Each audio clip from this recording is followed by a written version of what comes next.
Tantor Audio, a division of Recorded Books, presents Shamrocked by Jolie Sue Burkhart, narrated by Megan Kelly. Chapter 1. In hindsight, partying my way through a string of bars to celebrate my divorce was probably not my smartest decision. In fact, it ranked up there with marrying the asshole in the first place.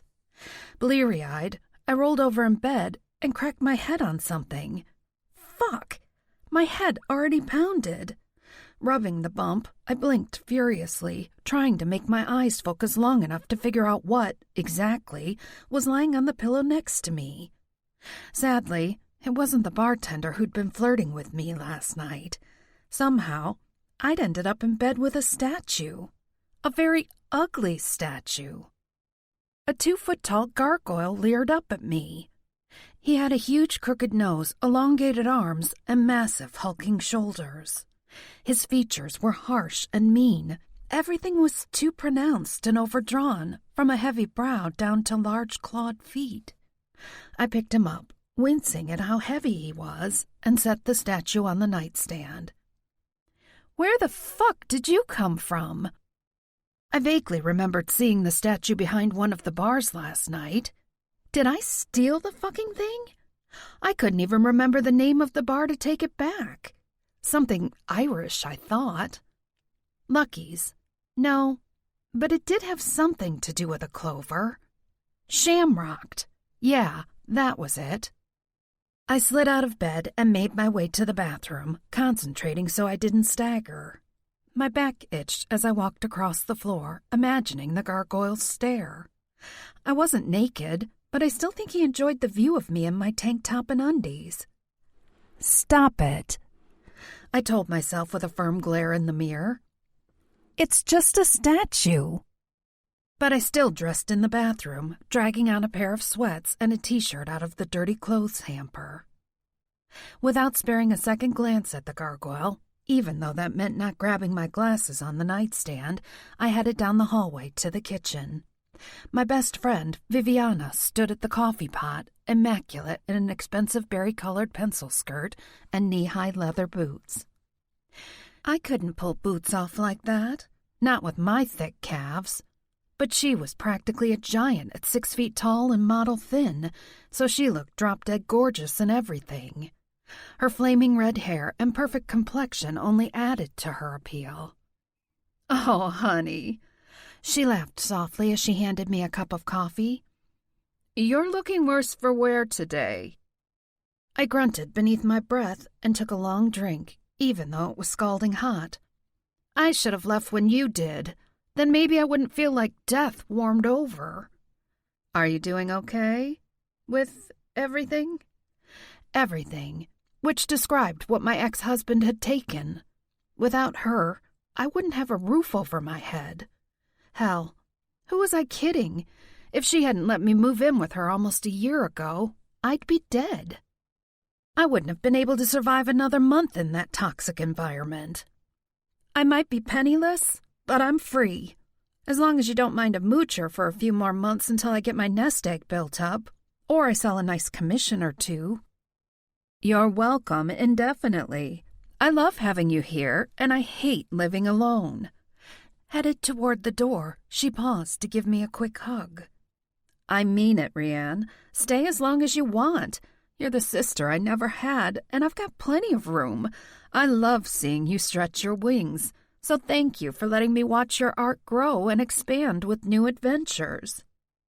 My eyes burned, my throat constricted, and all I could do was bob my head and lean against her. But after nearly 20 years of friendship, she knew exactly how moved I was, even if I couldn't say it. She kissed the top of my head and grabbed a leather portfolio on the counter. "Boss man will be in court all this week on a big trial, so don't wait up for me. I'll sneak in a few hours at the diner this evening, but I'll try to have something for dinner around 9 or so. Does that work for you?" "You don't have to cook or clean or do anything." She gave me a firm glare. "You're my guest. I'll eat at work, so don't worry about me. And don't work crappy hours at the diner when you could be here creating something beautiful." Her phone dinged, and she sighed. "That's the car. I really need to go. Have a great day, and don't let Boss Man run you around too much." Shrugging on a long wool coat, she laughed. "Oh, don't worry about me. I've got his balls in a vice, and he knows it. He couldn't manage to take a shit without me, let alone get to trial on time." She breezed outside, and I watched from the windows as the driver got out of the sleek silver sedan that screamed money, and lots of it, to open her door. She waved, slid inside, and in moments she was gone. I turned around, propped my butt against the counter, and took a long sip of my coffee. With each swallow, I felt a little more human. In fact, the familiar itch started in the back of my brain that warned a new idea was coming in hard and fast. My favorite kind of inspiration. If I'd still been married, I would have squashed that feeling and tried to smother it. I didn't have time to indulge in a hobby, as my ex called it. I had to work and keep the house in shape and get his dinner on the table by 6 o'clock. Just remembering pissed me off, and I wasn't mad at him. I was mad at myself for putting up with that bullshit for so long. I'd allowed him to clip my wings and slip blinders on, so all I saw was the safe little house, the boring corporate job, and the debits and credits on our balance sheet, none of which I cared about in the slightest. I didn't care if we had a nest egg that would let us retire when we were 40.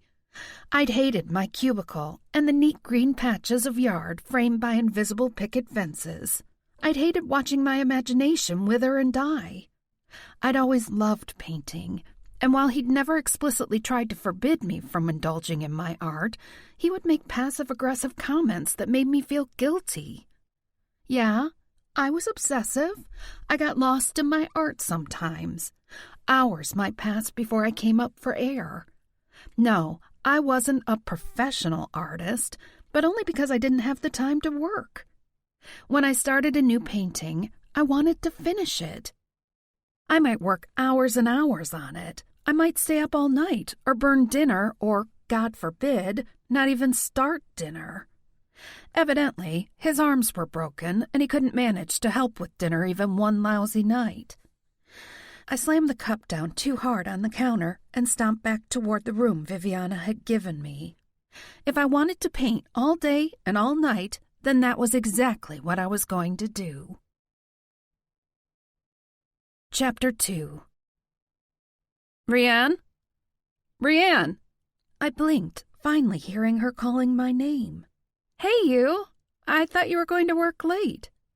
I did?" Viviana came closer. "Have you been painting all day?" I looked at my phone, shocked to see that it was nearly 10 o'clock in the evening.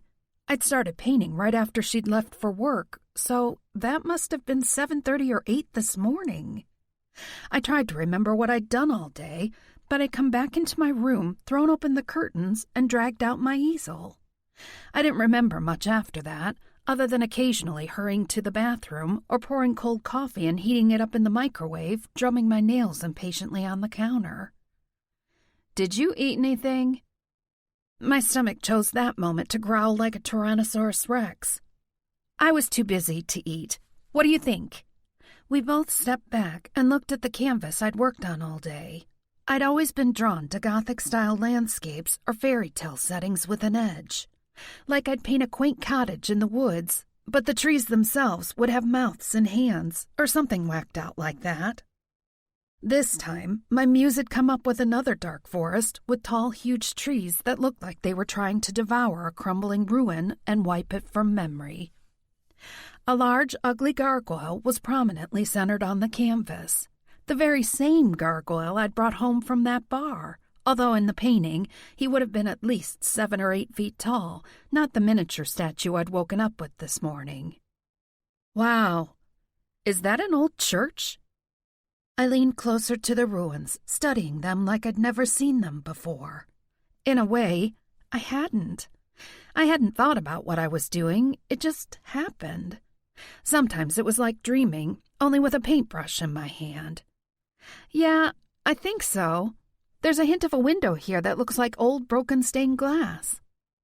In the tall weeds, there were more stones, some broken off from the church, but others looked more like headstones, and there was a heavy Celtic cross nearly buried by debris. I think this might be a graveyard. She knew my process well enough not to ask how I couldn't know what I'd just painted. He has a way of sucking you in. It's really creepy, in a good way. The gargoyle definitely stared back at me with a strange, compelling intensity in his stone eyes. At least he wasn't leering in the painting like a lecherous old man. I guess my muse was really inspired by the statue I brought home last night. What statue? Without looking away from my painting, I pointed over at the nightstand. That gargoyle. I remember seeing him at the bar last night. I guess the bartender gave him to me. You mean this one? Her voice came from the other side of the room near the window. I dragged my gaze away to find her reaching down to pick up the gargoyle off the floor. That's weird. I must have grabbed him for reference. Well, it's certainly the same ugly fellow. She laughed and set him on the windowsill. Let's go get a bite to eat. I'm starving, so I can imagine how hungry you must be.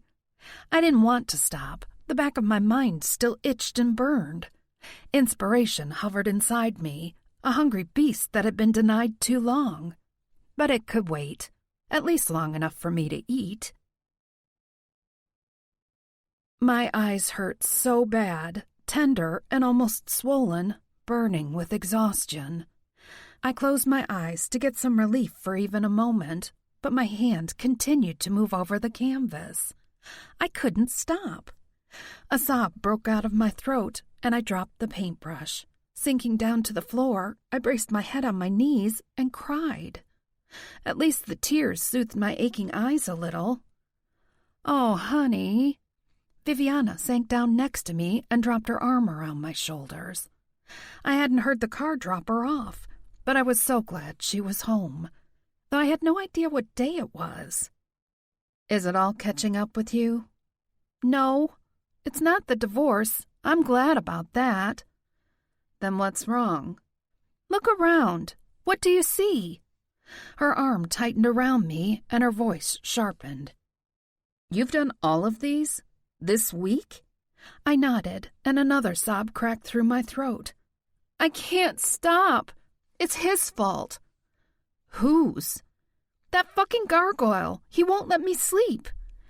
Rianne, honey, you're scaring me. You know that gargoyle isn't real, right?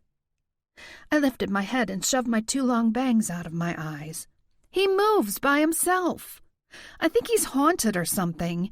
When I try to sleep, I have horrible dreams about him and some of his friends. I don't believe in ghosts, she said firmly, let alone haunted gargoyles. I'm telling you, there's something weird about him. It's not my imagination. I mean, look at some of these paintings. It's all things he's making me paint. I can't stop. She took my hand and helped me up to my feet. I looked at the canvas I'd been working on and flinched. I dragged a thick red brushstroke down the middle of the man's forehead like a barbaric war stripe. Even though the stroke ended abruptly, it looked perfect on him, like it was meant to be. That's Keen. Viviana gave me her trademark side-eye. How do you know? Doran, the gargoyle, told me.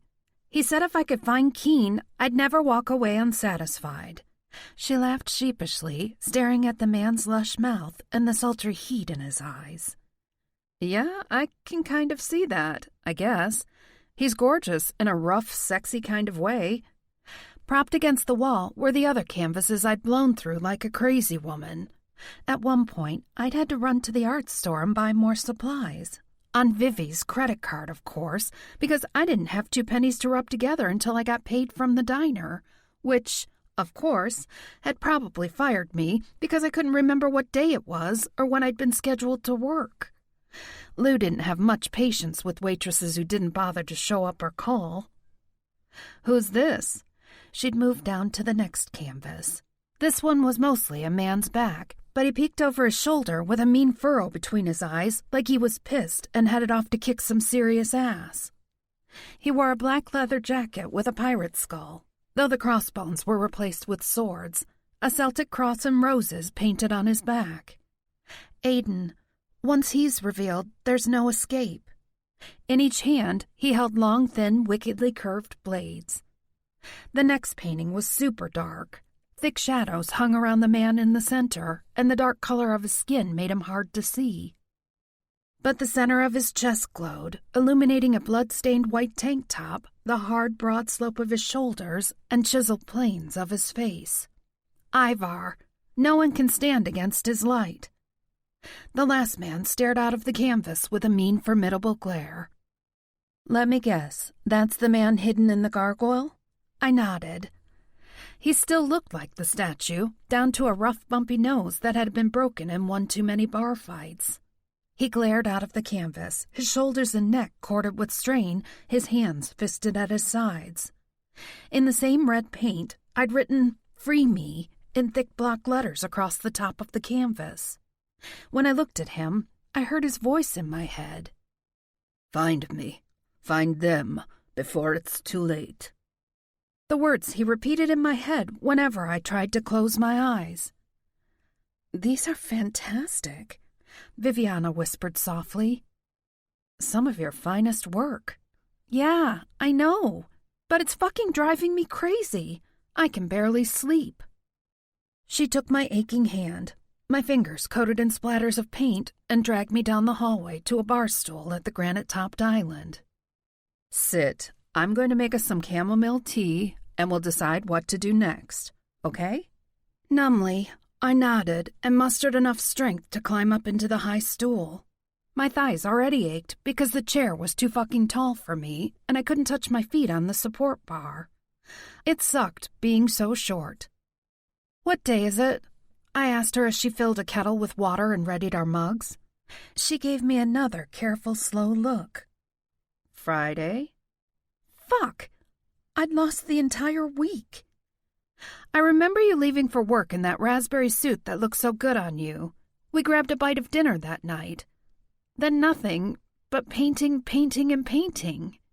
Grimly, she shook her head. "That's not good, honey." "I know."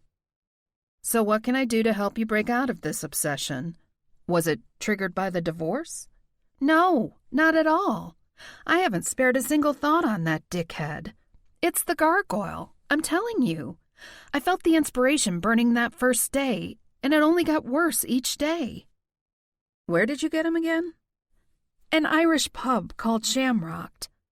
She pulled out her phone and typed a few seconds. Shaking her head, she met my gaze. "There's no bar in the entire metro area called that." I frowned, my stomach turning cold and queasy. "I'm sure that was the name of it." She came over and leaned down across from me, propping her elbows on the table. I couldn't bear the concern in her eyes. My eyes filled with tears, and I swallowed hard. "I'm not crazy. I swear, it was Shamrocked, with a 4-leaf clover and neon lights outside." "I know you're not crazy." She scoffed, but the lines still creased her forehead. "What happened after I left? Let's retrace your steps." "Okay." I sniffed. "Yeah." "So we were at the Crown until about 11 o'clock. I left because I had to work. You were hanging out with Morgan and Tammy, right?" "Yeah." They were our friends from BM, before marriage. Girlfriends I'd lost track of after college. We had another round, and then closer to midnight we decided to go to a new club. Tammy said she'd heard great things about it. "Do you remember its name?" I scrunched my eyes, trying to remember. "Not exactly, but it was only a few blocks away from the Crown, so we decided to walk." Viviana frowned sternly. She hated it when I walked around the city streets at night without protection. We were laughing, having a great time. The streets were well lit, and cars were still buzzing up and down the road. It wasn't too cold that night either. Chilly, but not drag a scarf up around your face cold. We were there in like 10 minutes. 10 minutes from the Crown, she mused. "Do you remember the street?" "Perez Parkway. We came to the big intersection with... what's that street? I knew exactly where I was, but I usually had no idea what the actual road names or numbers were after a few turns. 88th. Yeah, the crosswalk light was flashing, so Tammy and Morgan hurried across. I was a bit behind, and by the time I got to the intersection, the crosswalk turned red. I didn't think I could make it. Damn my short legs. I waved them on. Viviana's eyes narrowed, and she started to straighten, pulling up her phone like she'd call them right then and there to give them a piece of her mind. They left you? The bar was right there, and there was a line. I figured I'd catch up pretty quick. But you didn't, she said softly. Did you? I sighed and shook my head. How drunk were you at that point? I shrugged. I could walk and talk fine, but I was buzzed. We were mostly loud and crazy, laughing a lot, you know? But I wasn't staggering, falling down drunk. I watched the cars a minute, and I needed to pee. Bad. Standing there in the cold didn't help. I started looking around on my side of the intersection and saw the neon four-leaf clover just a ways down the street. Pulling up the map of the city on her phone again, she frowned. Left or right as you were looking at the intersection? Left. You're sure? I nodded. Yeah. I started jogging a little, desperate for the bathroom. The street was darker, but it wasn't far. I mean, I was able to jog there without dying. A feat. She chuckled, knowing my hatred of any kind of exercise, which was why I had thick calves and couldn't wear her killer knee-high boots, not to mention the rest of my generous curves. But, oh well. Her laughter died, and she met my gaze, her brow furrowed again. There's no bar showing up on the map. Maybe it's new? Though the building was really old. Nice, but old. Dark, rich wood, and it had a gigantic fireplace alongside the wall. It was so cozy and warm, and the ladies' bathroom was clean and pretty. They even had a silver tray of lotions and fancy soaps. Some of her frown lessened. We always judged an establishment by how nicely they treated their female customers in the bathroom. Were there other customers inside? I tried to remember. Maybe a couple. I don't really remember. It wasn't loud like The Crown, thankfully, but there was some kind of Irish tune playing in the background. The bar ran along the length of the back wall, a real old-world polished look. I wasn't going to get a drink, but the bartender winked at me, and he was so cute, I couldn't help myself. Yeah? What'd he look like? Shoulder-length black hair, adorable dimples in his cheeks, and the greenest eyes. I sighed. I thought, what the heck? One drink won't hurt, right? What'd you order? I asked what he recommended, and he told me it was a rule. The first drink you ordered in an Irish pub had to be Guinness. She grimaced. Ugh, I hate beer. I do too, normally, but I swear, that was the best beer I've ever had in my life. She narrowed her eyes. Maybe he roofied you. No, I don't think so. I mean, I felt fine. The mug was frosty cold, and the beer went down really good. I even drank the last few swallows at the bottom. Usually, beer warmed too much for me to drink the whole thing. Anyway, he wandered off to help someone else. There was a guy hunched in the corner closest to the fireplace. I didn't get a good look at him, but he seemed pretty grumpy. Even growled a curse at the bartender once, but he laughed and slapped down another drink for him. I was looking around, taking it all in. There were shelves behind the bar with all kinds of whiskey and bottles, with mirrors and lights to showcase the alcohol. But then I noticed him, the gargoyle. I got goosebumps remembering. My eyes ran over him and jerked back. It was like he was staring at me, silently willing me to see him. It was so weird. The bartender came back and saw me looking at it, and his eyebrows arched up. He got pretty solemn at that point. He'd been lightly flirting up until then, but after he saw me looking at the statue, he changed. Like, worried, scared, mad? What? I don't know. Like, solemn. He quit smiling, but he wasn't rude. I asked him for another drink, but something different, and he jerked his head up at the statue and said, "I'll give you a shot of his favorite." "What was that?" I snorted.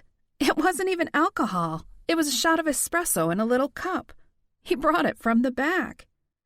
Espresso at... What time was it? Midnight? I huffed out a laugh.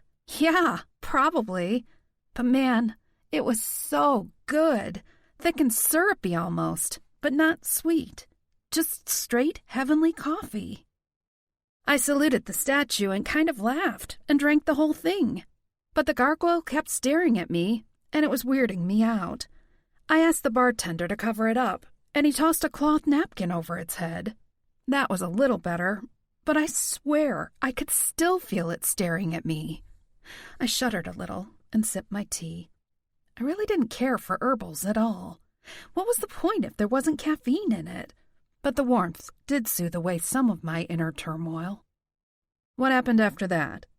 I set the cup down and shrugged. I don't know. It's all kind of foggy. So he did roofie you. She surged up and started to dial 911 on her phone. I grabbed her wrist. No, I don't think so. Honestly. I never got a bad vibe from him at all. Just that creepy gargoyle. I didn't have anything else to drink there. I didn't want to think the cute bartender could have hurt me. I tried to remember that morning I'd woken up here. I hadn't been completely naked. I wasn't sore. Surely if I'd had sex, even drunken sex, after so long, I would have felt a little tenderness. But I'd felt fine, and there wasn't any evidence that I'd been hurt or assaulted in any way. I just couldn't remember. But you don't remember what happened after that? How did you get home? Did he call you a car? I closed my eyes, fighting down my panic. I don't know. I can't remember walking into your house that night. I don't remember going to bed. I don't remember feeling sick or scared or bad. Just that fucking gargoyle staring at me. And then I woke up the next day and it was beside me. In bed? Yeah, I cringed. I don't remember bringing it home, but then I don't remember coming home at all. Maybe I stole it. She set her cup down and marched toward my room. By the time I managed to hop down off the too tall bar stool, she strode back with the gargoyle in her hands. She threw open the front door, set him outside, and then slammed the front door shut and locked it. There. Now we're going to get some sleep, and first thing tomorrow, we're going to find this bar and return him. She came back to me and cupped my face in her hands, searching my eyes. Are you sure you weren't assaulted that night? Maybe I should take you to the hospital and get you examined. I'm fine. I didn't hurt the next morning. I was a little hungover, but I'd had quite a lot to drink. I didn't feel any worse than I expected to feel. She wrapped her arm around me, and we walked down the hall. I hesitated outside my room, staring at the canvases propped up all around the room. While the gargoyle wasn't here to torment me any longer, all the paintings he'd inspired were. The 3 other men. The image of the church ruin and the statue. For the first time in my life, I regretted my skill. Because staring at that huge gargoyle glaring back at me, demanding his freedom, was too fucking real. He scared the crap out of me. Come on. She tugged me to her door. You're sleeping with me tonight. Are you sure? It'll be like the good old days when we used to sleep over at each other's houses. Her bed was cushy soft with dreamy pillows and silky sheets topped with a fluffy down comforter. Yet I couldn't close my eyes. I was afraid he was there waiting for me. The gargoyle, Doran. The man with the broken nose standing in a lost, forgotten church graveyard. I shivered, and Viviana tucked the comforter around me and snuggled close with a giggle. See? Just like old times. I laughed, trying to relax a little. You used to tell me about all your conquests, even back then. So who's after the gorgeous Vivi now? A guy at work. His name's Michael. Not Boss Man? Oh, no. Boss Man likes me too much as his assistant to risk boning me and messing up our relationship entirely. Michael's a hotshot fresh out of law school. I gave her a fake gasp. A younger man? You cradle robber. You didn't ask who I was after. You asked who was after me. She kept talking about how the new guy was trying to get her attention, and I drifted off to blissful sleep. Chapter 3. Rianne. The low, growly voice was insistent, stabbing the back of my mind like a hot poker. I recognized it. The same jerk had been yakking in my head ever since I brought that fucking gargoyle home. Give it a rest, you hulking block of stone. My fingers are cramping, my eyes are burning, and my head is pounding like a jackhammer took up residence behind my eyeballs. I can't paint anymore. Doran cut my cheek in his huge palm, rough with calluses, but incredibly tender. It's not safe. You've been marked by fairy. You've got to find us, love, now. I yawned and nestled my face deeper into his caress. I loved his rough brogue, even when he pissed me off. Why? Why is it suddenly so important that I find 4 guys I've never met in real life? You won't believe me. I forced my eyes open and rolled over enough to look up into his face. He squatted down beside the bed, but his size was still intimidating. His shoulder blocked out the moonlight from the window. I knew his face now after so many dreams. It wasn't a face that would stop traffic because of his beauty, far from it. But there was a certain majesty in the heavy brow and jagged nose. The kind of majesty a scarred Lion King wore as he glared at the latest batch of young challengers running away with their tails tucked between their legs, without ever unsheathing his claws. I don't believe in ghosts, let alone fairies. Oh, but you will, love. Mark my words, you will. How did they mark me? You walked into Warwick's pub. No ordinary mortal should be able to cross that threshold unless you have dealings with fairy. Who's Warwick? The asshole who flirted with you in front of me. The cute bartender? Bollocks. He glowered at me. He's not cute. He's a fucking leprechaun. I laughed. I couldn't help it. Leprechaun? Like pot of gold guy? The only pot of gold that bastard has is the fool's gold he keeps in his pants, which is where he'd better keep it while he stays out of yours. I knew this was a dream, but that pissed me the hell off. I sat up and jabbed a finger into his chest hard enough he grunted. You don't get to tell me whose pants I can and can't get into. No one does. That was one of the many reasons I'd divorced my husband. I wasn't going to have a man order me about. Ever again. You want to fuck Warwick? Despite our argument, his brogue was lyrical, his voice almost sing-song, roughened only by his deep bass. Fine, have the bastard, but I'll fucking kill him, so I will. Why? For fucking me? You have no right. He leaned closer, his eyes flashing like dark blades. I'll kill the bastard because he'll hurt you. He's a fuck 'em and leave 'em kind of guy. Sometimes that's exactly what a woman wants. I tried to say it lightly, but his eyes narrowed. Somebody already hurt you. Who? Tell me so I can kill the motherfucker. It's over and done with. I sighed, staring at the necklace around his throat. A thick silver chain held what looked like a pebble, with a hole bored through the center so the chain could slide through. The whole necklace looked incredibly heavy. Besides, I wouldn't want you to kill anyone just because they hurt my feelings. I'll kill anybody who looks at you sideways. Taken aback, I looked into his eyes, seeking the truth. And yeah, a murderous glare darkened his eyes. I had no doubts whatsoever that he'd kill someone as easily as taking out the trash.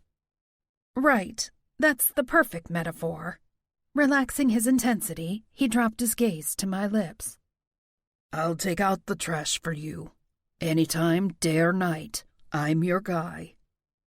Why? I reached out and touched the harsh planes of his face. His jaw was rock hard and grim, but his lips were soft as I ran my thumb over his mouth. Why me?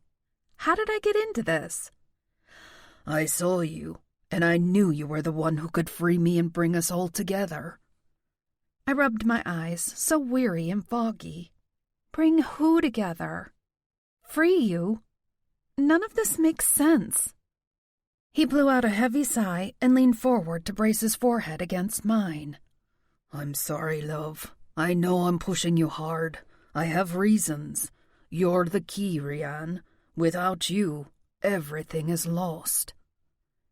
I have no idea what you're talking about. Find me. Go to Warwick if you must. He's a slimy bastard, but he'll help you as much as he can. Maybe he can explain things better than I do. We're going to see him tomorrow morning, but I don't need to find you. Vivi put your statue outside on the front porch. He grunted. That little statue is only a representation of me, a connection to this world. Don't go to see him in the daylight. It'll be a waste of time. What's that supposed to mean? You'll see, so you will. I ran my fingers over the planes of his face. He was as hard as the carved statue, but warm. Living flesh, not stone. Why are you trapped in a gargoyle? I'm cursed. Only you can free me, but you can't do it alone. You have to bring the treasures together. Treasures? The stone, spear, sword, and cauldron. I've given you our names in this cycle, and what we look like. I don't know where the others are, but they'll be drawn to find you. They should be on their way to you now. You'll recognize them when you see them. But beware, demons be coming for you too. Great! Fantastic! This dream was just getting better and better. Not. I slipped my hand around his nape and squeezed hard enough he lifted his head a little in warning. Then I snagged his bottom lip in my teeth. His hands locked on my upper arms with brutal strength. I thought he'd throw me aside for the audacity of nipping him, but then he hauled me closer and opened his mouth on a ragged groan, giving himself to me. Oh, yeah. I released his lips so I could slide my tongue into his mouth. He tasted like dark smoky whiskey with a coffee chaser, like I could get drunk just from kissing him. I slanted my head to fit my lips to his better and ran my hands down his impressive shoulders. Broad, powerful, heavy muscle, like a living gargoyle. Need roared to life in me. It'd been so long since I'd had a man in my bed, and my ex hadn't been all that great in the sack either, at least the last few years. I had a feeling that Doran was going to blow my mind, and I couldn't wait. I lay back and tugged him closer, pulling him down with me. He lifted his head, eyes glittering in the moonlight. Are you sure? Yes, please, make love to me, Doran. With a rough groan, he buried his face against my throat and breathed deeply, dragging my scent into his body. I didn't know how, but I could feel my scent ease something inside him, like ice on a sore muscle, heat on a throbbing ache. He rolled his eyes up to look at my face and slid lower on my body. He nibbled on my tank top, giving it a playful tug with his teeth, and I groaned, arching my hips up. I'd love it if he'd seized the material in his hands and just ripped my clothes off. His eyebrows rose, and his hands fisted in my shirt. I held my breath, my eyes flaring, braced for the sound of ripping cotton. A scream tore through the dream, and I bolted up like someone had goosed me with a taser. What? What's wrong? Vivi pointed at the side of the bed. It's him! How'd he get back in here? I turned to look and froze. The gargoyle statue we'd locked outside stood on my side of the bed, very close, leering. Fuck! Chapter 4. Vivi marched down the sidewalk that ran along Perez Parkway, my hand clutched hard in hers. She dragged me down to the intersection where I'd lost our friends that night. The dance club was dark and empty on the other side of the road. No surprise, since it was fucking 8 o'clock in the morning. All sane people were still in bed this early on a Saturday. But after we'd found a freaking gargoyle statue staring at us that we'd deliberately locked outside, we hadn't been able to get back to sleep. Just as I'd done Monday night, we'd turned up 88th and started walking. It was freaking snowing again, and the wind sliced through my parka. "How much further?" Vivi asked through chattering teeth. "Not far. I kind of remember that tattoo shop. There were a bunch of motorcycles parked out front that night and loud music blasted out. It was pretty cool. Maybe I should have gone in there instead of the bar." Vivi snorted. "You're too much of a baby to get a tattoo." "Hey!" I growled. I resembled that remark.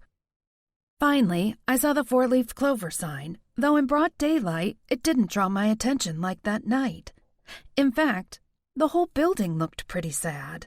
The roof sagged, and the sidewalk was cracked and buckled.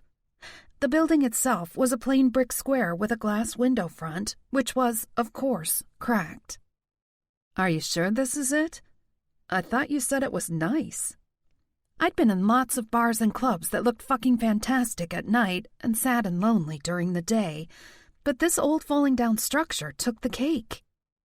In fact, I was pretty worried the roof might come crashing down on us. In the dream last night, Doran had told me it'd be a waste of time to come back during the day, but I hadn't expected it to look so completely different. The front door was unlocked, so we went inside. The odor of moldy wallpaper and ancient dust burned my nose. Cracked linoleum covered the floor, not the beautiful black and white marble tiles. Everything was coated in grime. The gorgeous shiny wood of the bar was caked in old paint and a thick layer of dust. The fireplace hadn't seen a fire in decades. "I don't understand," I whispered. "This is nothing like I remember." "But this is the place?" "Yes, but not like this. Not abandoned and crumbling and dirty. It was beautiful." Fucking sick to my stomach, I followed Vivi back outside. She didn't voice her doubts, but I knew what she had to be thinking. Something had to be wrong with me. I was either on drugs or suffering some kind of delusion. Maybe the bartender had roofied me that night.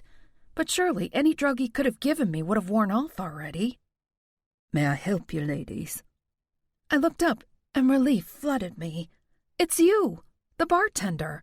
See, Vivi, I'm not crazy." He inclined his head politely, but kept his gaze locked to my face. "I am known to occasionally tend bar." "Is your name Warwick?" "You've heard of me, then?" Confusion flickered through me. Did he recognize me or not? He looked like the bartender from that night, but Doran said he was a leprechaun. I didn't believe in little men in green suits and pointy ears who guarded a pot of gold. He coughed and covered his mouth to hide a smile, I thought. Eyes narrowed, I watched him. If he was fairy, as Doran had said, could he read minds? To test it out, I focused on him. "Doran said you'd better keep your pot of gold in your pants." The wide-eyed look on his face was comical and worth a dozen buckets of gold. "I have no such designs on the treasure keeper." Now it was my turn to choke on surprise and try to smooth my face when Viviana narrowed a hard look on my face. Treasure keeper? I had the extremely uncomfortable realization that maybe, just maybe, the gargoyle in my dreams was real. "What's going on here?" Viviana retorted. "I have a sneaking suspicion that my friend was assaulted in this establishment." Warwick turned to her and bowed again. "Never, beautiful lady. No harm would come to any woman in my presence." "There's something fishy going on. This place looks nothing like what she described to me, and she can't remember how she got home that night. That's definitely suspicious. Only her promise to come here and track down the truth kept me from calling 911. "There's no need for the authorities," he said smoothly. "If you both would come back tonight, I think you'll be more impressed with the premises."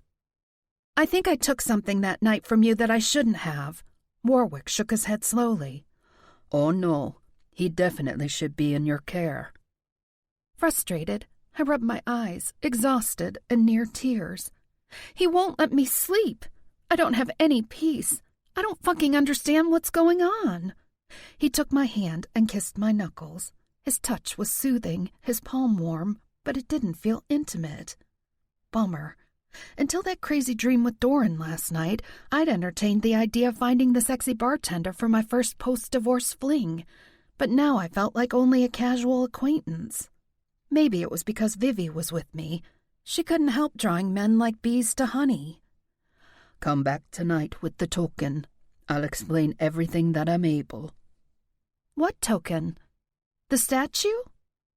No. He frowned a little. You had to have a token to cross. Token? What the fuck? This was getting weirder by the moment. Other than the gargoyle, I didn't know what he could mean. He looked around, his shoulders tensing. Beware, he's in the city. He knows the conduit has been found, though I don't believe he has pinpointed your location yet. He who? What's going on? He stepped closer and gripped my arm firmly, though he didn't hurt me. You are the conduit. If they lose you, they'll never be able to free Doran. They who? The 4 Irish treasures. Has he told you nothing? He looked around again, his face tensing. It's not safe to talk here. Come back tonight and I'll explain what I can. But you have to have the token to cross again. He pulled away and strode up the steps and through the door to the building so quickly that we could only stare at the door and each other back and forth. Vivi ran forward and pushed the door open again, but no one was there. I stood in the doorway and watched her look around a minute, and then it dawned on me. It's no use. She stomped back over to me. Why? I pointed at the dust that lay thick on the floor. Only 2 sets of shoes tracked through the ramshackle building. My Converse soles and her heeled boots. But we saw him come inside. For the first time, I heard uncertainty and even a bit of fear trembling in her voice. I squeezed her hand and tugged her back outside. All we can do is come back tonight. You believe him, even though nothing he said makes sense. I thought of Doran in my dreams, how his statue had been waiting beside the bed when Vivi woke me up. He was real. And if he was real...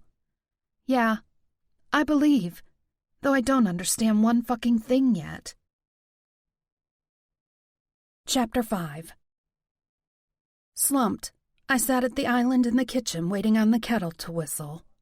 All the way back to her place, she'd put me through the Vivi Inquisition trying to figure out what token Warwick had been talking about. And you didn't stop anywhere else after you left Morgan and Tammy? Nope. My eyes ached, but I didn't want to sleep.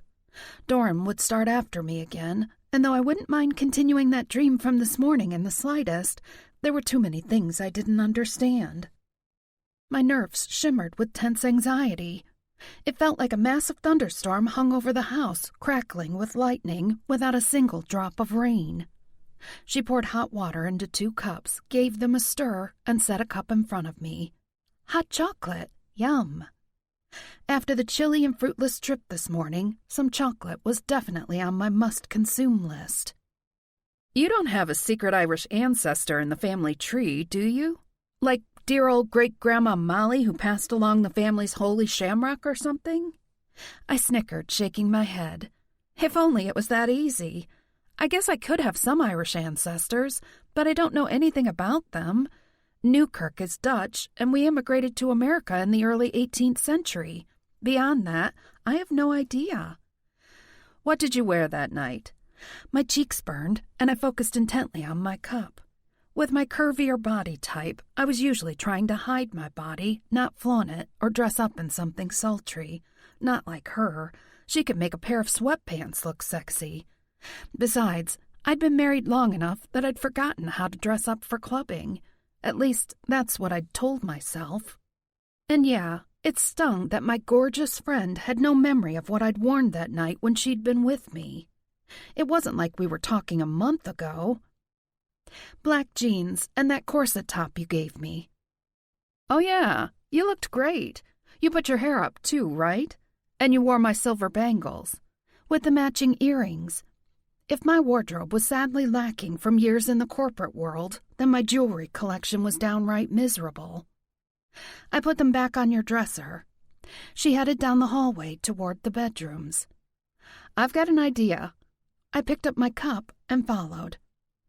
Let's pull out what you were wearing that night and see if we can find this token he's talking about. Sure, That sounded like a plan. The jeans are in the hamper in the bathroom.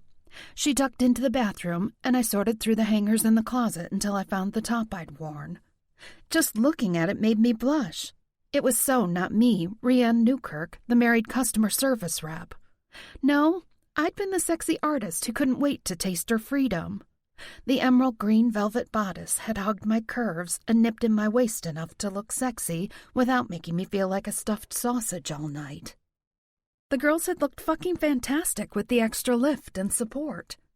Though I hadn't gone out with the goal of picking up a man for a one-night stand, I'd gotten a couple of appreciative looks that had boosted my self-confidence to the stars. With the outfit laid out on the bed, I set my cup of hot cocoa on the nightstand and pictured myself walking down the street toward Shamrocked. Eyes closed, I felt the brisk air on my face. I'd been buzzed, my emotions high and light, having the time of my life. I could have skipped and hopped down the sidewalk with joy. In fact, I did at one point. My friends had giggled, but I didn't care. I was too happy. I'd swung myself around like I was dancing and promptly fell on my butt. They'd roared with laughter, almost falling down themselves. I put my hand out to get up and my eyes flew open. Oh! I found a coin that night. I dug into the pockets of the jeans, front and back, more frantic as each one ended up empty. The hamper, Vivi said, and we raced to the bathroom. She beat me, of course. Laughing, she dumped all the dirty clothes out on the floor, and we slung them aside piece by piece until a coin lay on the tile. A penny? That's the token? I gasped, my eyes widening. You see a penny? She frowned. Yeah? What do you see?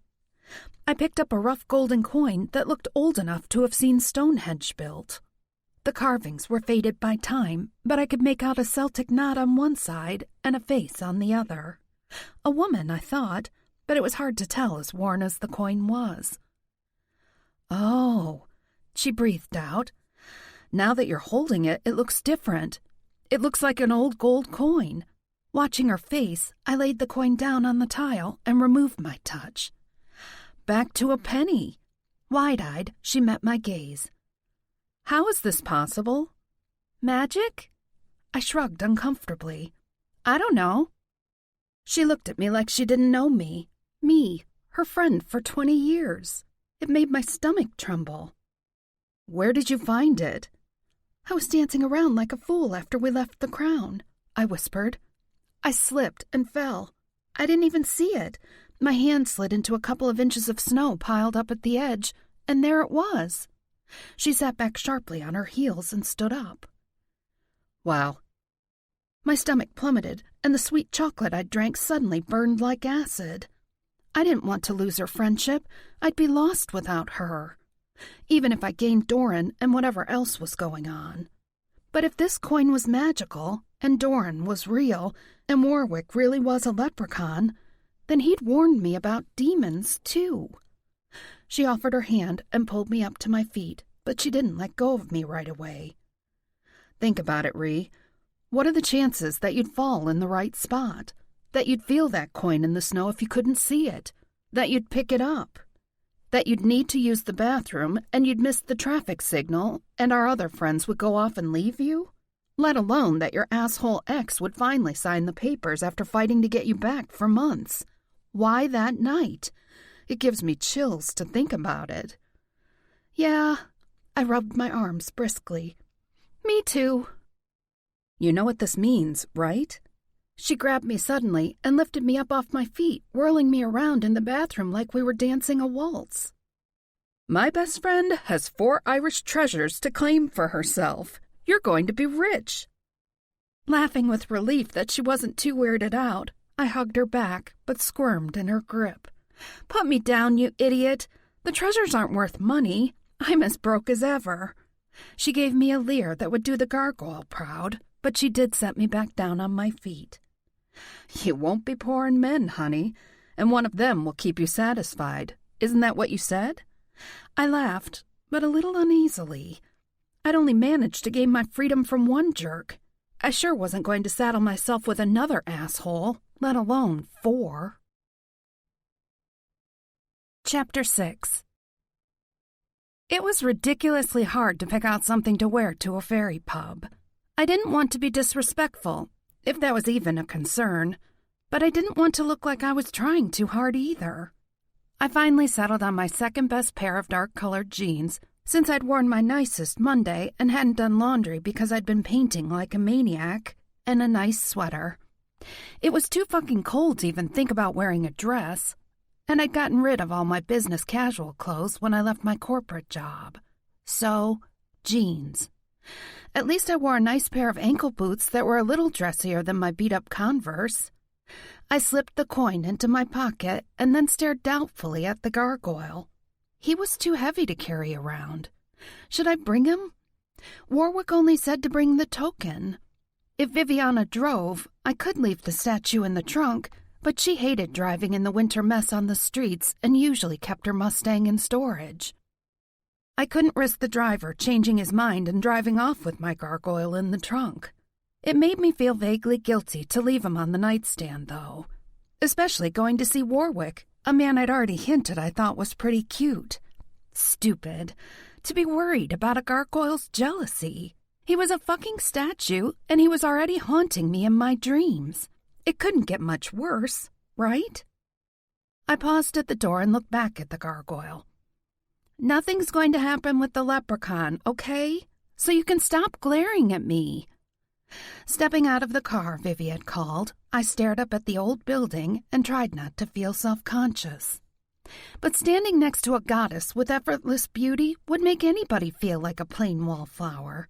She wasn't even trying, not really.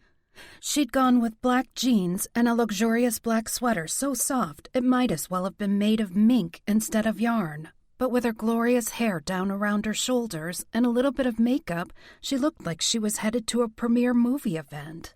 Her eyes glittered with excitement, and she squeezed my hand. "Let's see that magic, Ree." I waited a minute as the car drove off. The driver looked back at us in his rearview mirror, likely checking Vivi's ass out, but maybe concerned about leaving two women alone in front of such a disreputable-looking establishment. The four-leaf clover sign glowed, but otherwise there was no sign of the pub I'd visited last night. There wasn't even a single light on inside. I slipped my right hand into my front pocket and wrapped my fingers around the coin. The difference made us both gasp. It was like going to the eye doctor for a routine exam and looking through the different test lenses to get to the right prescription. Touching the coin brought everything into focus, though nothing had seemed blurry to my human eyes. Warm light shone in the windows. The sidewalk was lined with crushed white stone, and not a single crack marred the straight and even walk to the door. No windows were busted out. The perfectly straight roof was lined with cedar shakes, and the quaint white door welcoming us inside gave the building a cottage-in-the-woods feel. Even the traffic seemed distant and muted. I turned to look back over my shoulder, and then wished I hadn't. Headlights moved up and down the road, but it looked like they were underwater and creeping so very slowly they were barely moving at all. Goosebumps raced down my arms as Vivi pushed the door open, and we stepped inside. As before, an Irish jig played softly in the background. Our heeled boots rang on the marble tiles. A fire crackled in the giant stone fireplace, and Warwick grinned behind the polished bar. Exactly as when I'd come here alone. "Wow," she whispered. "I can't believe it's the same place." "It's not." Smiling, he made a come-hither motion with his hand and started drawing 2 pints of Guinness. "You've crossed into Ferry." "How do we get back?" "The same as you came in." I sat down in the same seat I'd used before, and Vivi sat on my right. "How'd I get home that night?" He quirked his lips, and a dimple appeared in his cheek. "I whisked you home with a thought. I didn't want you roaming the streets alone and vulnerable, let alone lugging our heavy friend through the snow. Crossing back to your world the first couple of times can take a toll on the unsuspecting human." I narrowed my eyes, searching his face. I didn't remember taking my clothes off. Setting our frosty mugs before us, he arched a brow, his smirk deepening, but he didn't deny or confirm my suspicions. Vivi took a hesitant sip of the beer and made a pleased hum. "You're right, Ree. This tastes better than anything I've ever had before. That soft sound coming out of her luscious lips had been known to bring men to their knees. So color me shocked when Warwick focused on me instead. Right. How may I assist you, Treasure Keeper? First of all, what does that mean, Treasure Keeper? You're the conduit, the one who can bring the treasures together. What has Doran told you? He said there's 3 men I have to find, Keen, Aiden, and Ivar. Warwick nodded. The cauldron, spear, and sword. Doran is the stone. The 4 treasures of Ireland. Do you know the history of the treasures and how they first came to be? I shook my head, and he sighed. They teach nothing of the old ways any longer. According to legend, the Tuatha Dé Danann brought 4 treasures with them when they came to Ireland. The Stone of Destiny, which declared the true king, the Spear of Lug, sometimes called the Slaughterer, the Sword of Light, from which no one can escape its light, and the Cauldron of the Dagda, from which none ever left unsatisfied. I've heard parts of that, yes, but you make it sound like objects. Doran made it sound like his friends were the treasures. They are. Over the centuries, the stories changed. Parts were lost, and some were forgotten on purpose to protect the treasures. They were given to protect Ireland in times of great need, and are reborn cycle after cycle, heroes of old come again. But something happened several cycles ago. For the first time, Balor of the Evil Eye managed to defeat the treasures. He cursed Doran with his own strength, imprisoning him in his gargoyle shape forever. For several cycles now, the heroes come into this world but cannot be complete. Either they can't locate the conduit, or they can't free Doran, or both. Meanwhile, Balor and his minions have gained in strength while the treasures fade away. It's been over 100 years since the treasures were last gifted to your world. Someday... His words trailed off, and the corners of his mouth tugged down. They won't be born at all? He tipped his head to the side. They're not really born like humans, but they won't come into your world at all. The cycle will end, and your world will be lost to the demon horde forever. Wow, talk about pressure. I took a long pull from the mug, letting the beer slide down my throat. Damn, that was good shit. I could almost camp out here day and night just to drink my cares away. But why me? I'm not even Irish. You must have some Irish blood, even if it's generations old. The Ireland we knew thousands of years ago doesn't exist the same way any longer. The old world faded away, just as the Tuatha Dé Danann have faded. Humans have no need for fairies any longer, so they say. So what's Rianne supposed to actually do? Vivi asked. We can't fight demons. My heart swelled in my chest. She'd said we. She wasn't going to leave me to figure this out on my own, even if it involved some evil demon horde. Of course not. That's what the treasures do. The most important thing is to find the 3 treasures who are free. They're close. In fact, you've seen one of them already. My eyes widened. Other than Doran? Who? Aiden was here the same night you were. Warwick tipped his head to the end of the bar. I remembered a man sitting there, his face in shadows. His disposition had been sour, to say the least. I have a feeling they're not going to be too keen on me showing up and telling them we've got to go find Doran.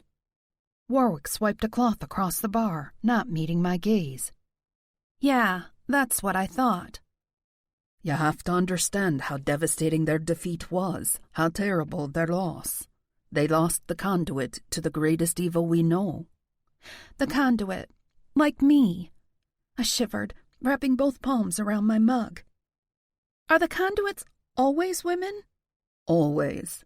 Warwick chuckled a moment, but his amusement faded to a hint of concern, his brow furrowed. The treasures are used to sacrifice and war, violence and death. Their conduit was the only hope and pleasure they had in this weary world, and they lost her cycles ago. That loss has changed them. They're harder now. and it's been so long since the last cycle that they've forgotten what they once were. Their hearts are as stony as Doran's statue. They won't want to risk exposing their hearts and souls to a conduit again. It hurt them terribly. And once hurt... Yeah, that I completely understood. So what happens if I can't get them to come with me to find Doran? Warwick leaned forward, holding my gaze. You must find them. You must free him, or you'll die. Chapter 7. I drained the mug and slammed it down on the bar. Without even looking at me, Warwick swiped it up and poured me another draft while he stared at Viviana. My best friend wasn't going to take any pity on him. He might be a legendary leprechaun, but he was still a man, and she'd eat him for lunch. There was a reason she worked for the best defense attorney in the city. In a matter of minutes, she'd have him by the balls. Usually I enjoyed watching her work so effortlessly, but this time... It was a silly thought. It made no sense, but all I could think was, I saw him first. With her elbow braced on the bar, she drew circles in the polished wood with her other hand. So does she have any powers that she can use or call to force these obstinate men to help her? With practice, she can call all the powers of fairy to her will. She's the conduit. We know how important it is that she receive what she needs in order to reunite the treasures, especially after their defeat. When he turned to me, I almost fell out of my chair with surprise. His eyes gleamed, whether with amusement or interest, I wasn't sure. How could he be interested in me with Viviana right beside me? It was like comparing a candle to the heat and warmth of the sun. The Tuatha aren't supposed to interfere in the mortal realm, beyond giving gifts for our own amusement, but over the centuries, we've become quite adept at circumventing our own rules. I had a sneaking suspicion I knew where he was going with this. You helped Doran, didn't you? Against the rules. After he was trapped, I created a miniature statue so he could interact with his conduit and pull her to his side. Though I'd practically given up hope that anyone would ever step into me pub and see him for what he truly is. My eyes widened with a sudden realization. You left the token too, didn't you? He inclined his head. Guilty as charged. I can't help it if the purse split open and dropped me precious gold all over this cursed city. Eventually, I hoped the magic would call you and you'd pick up one of the coins. I knew you were close, though I admit I'd almost given up hope. How long have you waited for me to find a token and step into your pub? He turned aside a moment, fiddling with the bottles that lined the bar. Honestly?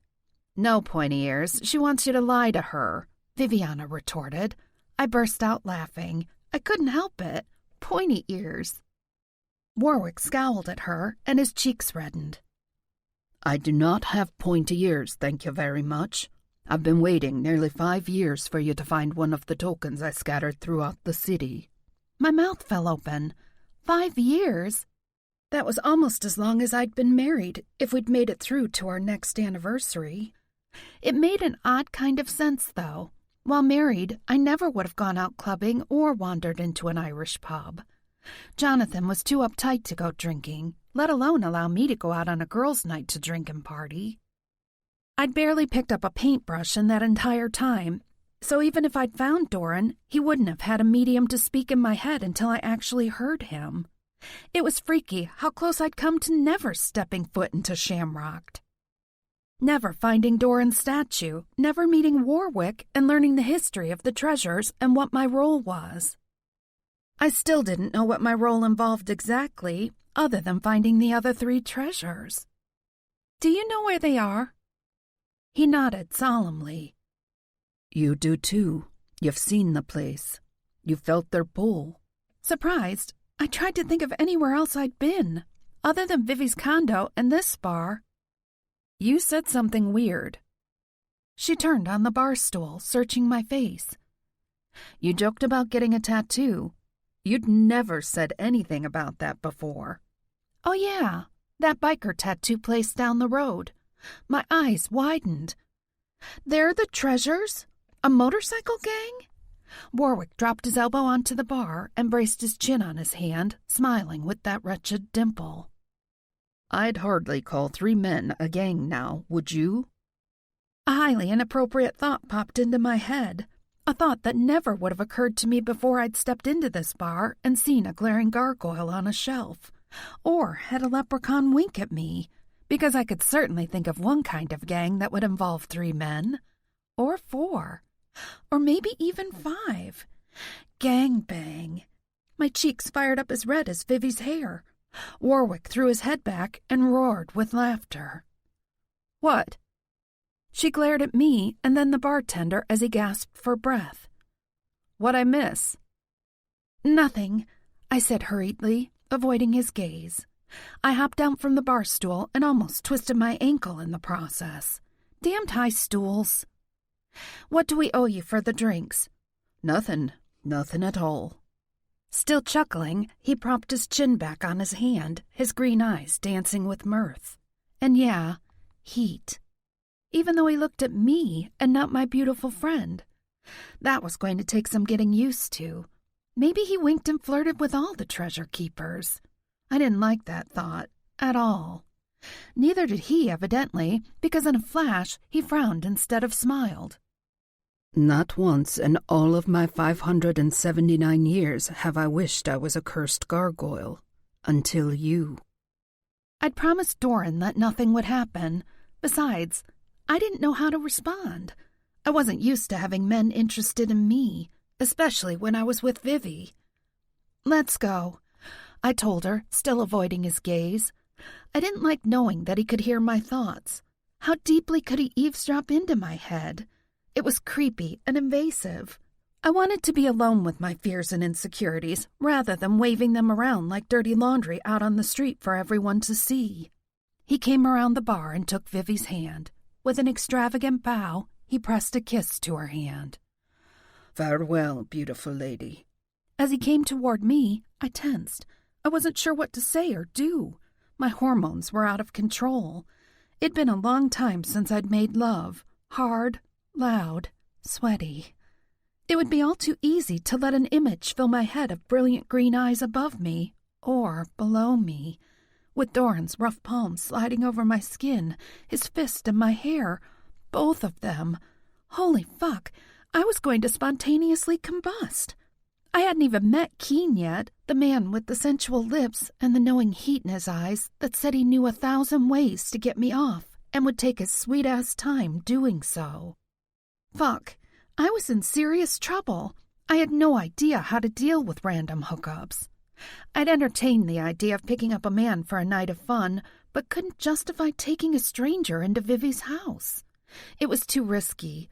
I didn't trust men at all. Especially after Jonathan had made our split up so ugly, let alone several different men. "What makes you think it would be a random hookup?" Warwick asked silently in my head as he reached for my hand. "I could go bespell any human woman that caught my fancy. That would be random. You, Rian, are destined to be their treasure keeper, but you can keep me treasure any time you want." He pressed his lips to the back of my hand, the same as he'd done to Vivi. But surely he hadn't lightly touched his tongue to her knuckles. Slowly straightening, he rolled his eyes up to mine, that damnable dimple still flashing in his cheek. "If you carry the token, you can call me to your side at a moment's notice. You won't have to come back here for information, unless you're thirsty for a Guinness, of course." I drew myself up proudly, determined to ignore the magnetic pull of his emerald eyes. "I'm not going to call you for help." "Sure you are." He gave me another wink before turning to move back around the bar. "Cheers, then. I wish you well." He had to have done that on purpose, turning around to give me a good long look at how well he filled out tight black pants that seemed to be painted on his thighs and ass. I dragged my gaze up to his face as he turned back around and could only hope I wasn't drooling. "Though I think you do be telling me lies." Chapter 8. Shivering, I pulled my jacket up around my chin and stared at the blacked-out windows of the tattoo shop just a block from the pub. A skull was painted on top of the black with crossed swords rather than bones. Exactly as in my painting. Not freaky at all. Gulp. Heavy metal music thumped through the door and motorcycles lined the front. Way more than 3. So how many people were inside? Are you sure about this? Vivi asked beside me. I mean, I'm down with whatever you want to do, but this place is shady as hell. I agreed. We really had no idea what we were walking into. I thought about leaving. Vivi could call for a car. We could wait in Shamrocked with that nice warm fire and another pint. But I'd have to deal with that smug I told you so look on Warwick's face.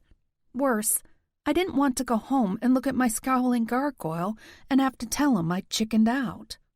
These guys were his friends. I was their treasure keeper. The leprechaun had told me so. I almost start laughing hysterically.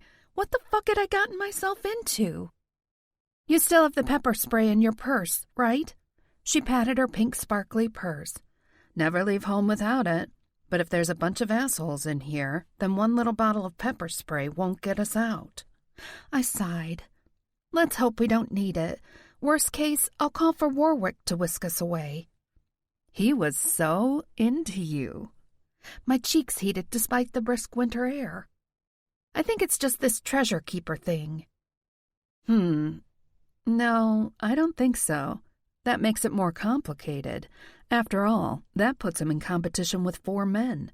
Well, 3 and a gargoyle. She chuckled and bumped my shoulder with her elbow playfully. Look at you go, girl. You're killing it now that you finally got rid of that asshole. She'd never liked Jonathan, but she'd said her piece and then kept her silence until I told her how unhappy I was. Then Vivi was all over it, giving me a place to live without question. I hadn't told her half the shit I'd lived the last few years. I didn't want to break her heart. So what's the plan? I grimaced and shrugged. Get out alive? I don't know. I guess I want to see how much Doran told me is true, and if I can get them to believe me. And when they don't? She asked lightly. I make them believe me. Somehow. I stuck my hand out to grab the doorknob, but the door cracked open by itself. Weirded out, I tried to tell myself it hadn't been shut all the way. Music poured out in a clash of drums and screaming guitar. Taking a deep breath, I pushed the door open the rest of the way and stepped inside. The front room was set up like a tattoo parlor, or at least what I imagined one would look like, with a customer service desk and a couple of workstations on either side. Artwork covered the walls, all very graphic and bold, mostly with a Gothic touch. Lots of skulls, roses with skulls, skulls with snakes, and skulls with crosses. The quality of the artwork was really good.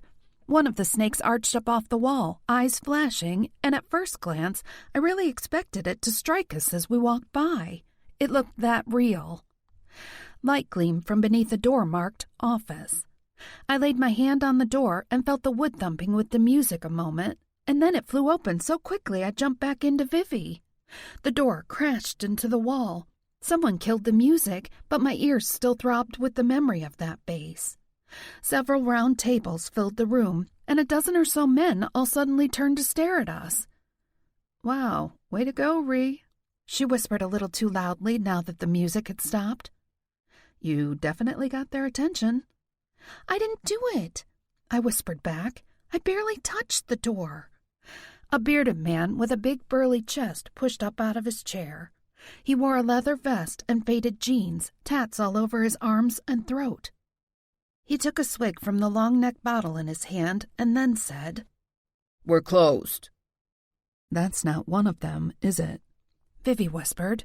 Shaking my head, I scanned the other men in the room. They all looked like biker guys with leather jackets or vests, jeans, and thick-soled boots. A bit rough around the edges, but I didn't get a bad vibe from them. A few men sat in the back corner where it was darker. Something tugged deep in my stomach when I looked at them, but I didn't head over right away. I focused on the man who'd stood up. He looked from me to Vivian back, his eyes getting a dazed look in them that told me he didn't deal with a lot of women. Or maybe he was just easily fazed by the opposite sex.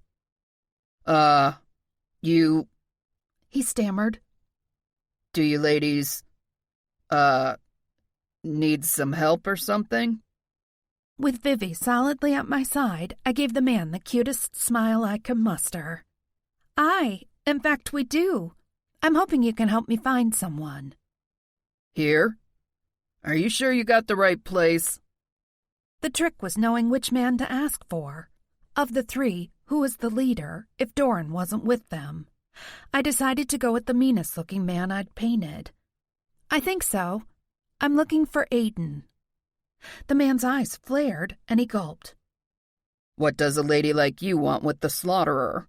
Slaughterer? Fuck. Aiden's picture floated in my head again, the vicious scowl, the swords crossed beneath the skull. Aiden was supposed to be the spear, but the deadly blades kept flashing through my mind. A chair scraped across the floor, drawing my attention back to the darkened corner as a man stood up. He wore a black leather jacket, the same as in my painting, but it didn't have the skull and crossed swords painted on it. He turned to face me, but stayed in the shadows. His shoulders were broad, but he had a way of standing slouched and casual, as though he wasn't dangerous, even though I sensed coiled strength hidden under that leather jacket. "Are you Aiden?" I asked softly, trying to focus on his face despite the shadows. Who wants to know? His voice sent chills of dread trickling like icy fingers down my spine. Flat, dead, hard, his tone said he wasn't to be fucked with. He'd cut a man who looked at him sideways. Me? He laughed roughly and sat back on the table with casual masculine arrogance that set my teeth on edge. Right, little girl. If it's me you're wanting to talk to, you can come on over and we'll have a grand chat. The lascivious tone on that last word told me he didn't mean talking. Little girl? Rage shot through me, and I stiffened, my chin tipping up. I might be short, but the fuck if any man was going to call me a girl, or talk down to me, or make me feel small, ever again. Vivi grabbed at my arm. She knew all too well that pissed me off. I shook her off and marched over to the table, my eyes locked on the asshole's face. As I neared, I could make out a trimmed beard on his jaws, short-cropped brown hair, and baby blue eyes that looked so at odds with the deep furrow between his eyes and the fierce slant of his lips. He wore a plain white T-shirt under the jacket, and he sat sprawled and careless on the table, arms crossed, that smug smirk on his lips despite his ferocity. His eyes glittered with amusement, but there was a hint of darkness, too. A bit of recognition, maybe even dread. He had to know I was the treasure keeper, even if he had no clue who I was. Electricity hummed in the air as I neared him, surety ringing like a gong in my head. I was supposed to be here. I was supposed to find him, even if he was an asshole. I don't know what he thought I'd do. Maybe poke him in the chest or slap him or laugh in his face. All things I was tempted to do, sure. But I wanted to shock that smirk off his face. I wanted him to regret making fun of me, especially in front of his friends. Even the way he sat on the table pissed me off. Knees spread, legs wide, taking up too much space. Typical man putting his package on display. So I cupped that bulge in his pants and gave him a good hard squeeze. Enough that his shoulders jerked and his nostrils flared wide as he sucked in a hard breath. Not bad. But I guess I should have asked for Keen instead. I let go of him and stepped back, eyeing the two other men at the table. One chuckled, his head tipped back so he could see me without standing up, bearing the long line of his throat. He didn't have the red stripe down his face that I'd painted, but I'd know those full sensual lips anywhere. The other man had to be Ivar. He smirked too, but his amusement was quiet, more solemn, and his eyes gleamed like burnished antique coins when he met my gaze. He waved both hands, warning me off. He's Keen, not me. Keen kept his head tipped back, smiling up at me, his chair rocked back on two legs. On one hand, I wanted to kick the chair so it'd dump him on his skull, but on the other, his mouth was definitely tempting. His blonde hair was wild and shaggy, giving him a wild, disreputable look that was doing some crazy things to my libido. I know better than to call any woman little girl, let alone... His eyes tightened, and pain flashed over his face like lightning, gone so quickly I doubted that glimpse I'd seen. "Do you know who I am?" I asked softly, leaning over him. Solemnly, he nodded, but he didn't sit up or move away. Are you knowing where Doran is? Not yet. Aiden let out a disgusted growl. Then why the fuck are you here bothering us? Yeah, I can see that you're definitely in the middle of something serious here. I peeked at Keen's cards and snorted. You guys should fold already. He's got 4 of a kind. Blowing out a sigh, Ivor tossed his cards on the table. Utter bollocks. I met Keen's gaze, and the corner of his mouth quirked up, making his mouth even more tempting. He had a garbage hand, certainly no 4 of a kind in sight, though I wasn't sure why he wore black leather gloves indoors while playing poker. What can I do for you, my lady? I wrapped my fingers around the strong column of his bare throat, feeling his pulse the way he swallowed as I leaned down closer. He still made no move to free himself or avoid me. In fact, he licked his lips, a sultry heat burning in his eyes. It shook me to my core. I wasn't the kind of woman who walked up to a stranger and groped or kissed a man. Yet that was exactly what I wanted to do. My fingers itched to stroke down the hard column of his throat and down into his shirt. My fingers wanted to walk down his pectorals playfully and settle over his cock. He'd have a big one. Something in me knew that already. A phantom memory that wasn't quite mine floated in the air between us.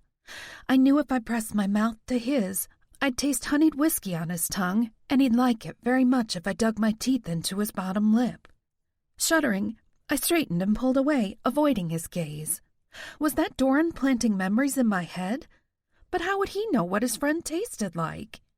Maybe they were lovers, or maybe a previous treasure keeper's memories were trying to take over in my mind. Or maybe Warwick was fucking with me, using his powers of fairy to confuse me. I backed away, but ran into a hard wall of flesh. Aiden. He didn't touch me, but loomed over me, his breath hot on the back of my neck. Where do you think you're going, little girl? Keen tipped his chair down to all 4 legs. Chill, Aiden. You think you can walk in here and touch my dick without giving me something in return? I'm sorry, I stammered out. I shouldn't have touched you in a sexual way. I'd have broken your fingers if you grabbed me like that. Shuffling boots and whispers told me the rest of the motorcycle gang was quickly disappearing out the door. Not that I could blame them. I turned, looking for Vivi, avoiding Aiden's glare. She had her hand shoved down in her purse, ready to grab that pepper spray if I needed it. Bless her. You were there. He growled, his voice thick with emotion. Dread, anger, I wasn't sure. Warwick got to you first. Bracing myself, I looked into Aiden's eyes. Such a killer blue, both frosty ice and yet blazing with heat. He said you were at the pub too when I walked in. He leaned down, tipping his head slightly as he studied me. If I sample these luscious lips, am I going to taste Guinness or leprechaun? I huffed out a laugh and ducked around him, moving quickly toward Vivi's side. Only Guinness, asshole. Are you going to help me find Doran or not? Aiden sat back on the table and held his hand up, counting off his fingers one by one. You don't know where Doran even is. You don't know who or what we are. You certainly don't have a fucking clue what we're doing, how dangerous it is, or you wouldn't be here. He slammed his hand down on the table, making me jump. Don't you get it, treasure keeper? We're doomed to fail. The Fae love nothing more than fucking with mortals, giving you a crumb of hope only to laugh as a bigger, meaner creature swoops in and devours you while you cower over the bait that betrayed you. So what am I supposed to do? I retorted, blinking away tears. Doran won't let me sleep. I've painted a dozen pictures of you all this week alone. If you won't help me—" "Go home," he growled so deep and vicious that his voice cracked. "This is no life for the likes of you." Keen stood and took a step toward me, but Aiden flung his hand out and stopped him. "She's not for you, she's not for me, she's not for any of us. But I can't bear for another woman to die on me," Aiden retorted, his face dark with fury. He was shorter than the other man, but definitely the more dominant of the two. Keen ducked his head slightly, giving way before his friend's anger. "Die she will, and us too, again, over and over and over. I can't fucking take it." I wanted to hate him, but the agony shredding his voice stole my breath. My heart ached for them all. Warwick said they hadn't even been reborn for 100 years, so how many times had they already suffered and died? How bitter and hard would I be if I'd watched my friends and lover die over and over again? He looked at me, and his eyes blazed with brutal intensity. "It's safer for you if you stay away from us. Hopefully you haven't picked up enough fate taint yet to draw the demons to you. I'm sure Warwick will do what he can to keep you alive as long as possible. Who knows, with a leprechaun at your beck and call, maybe you'll get lucky and outlive us all." "You won't help me?" The blazing intensity in his eyes suddenly dimmed, and he looked weary and defeated, centuries of loss and battle and heartache stacked on him brick by brick. "I can't, Mustor. I've seen shit the likes of which I pray you can't even contemplate. Go on with you now. I hope you have yourself a grand life." Chapter 9. Sitting at the island and The pages are waiting, but right now, you're invited to enjoy a calm moment of music and reflection. This audiobook is completely free for you.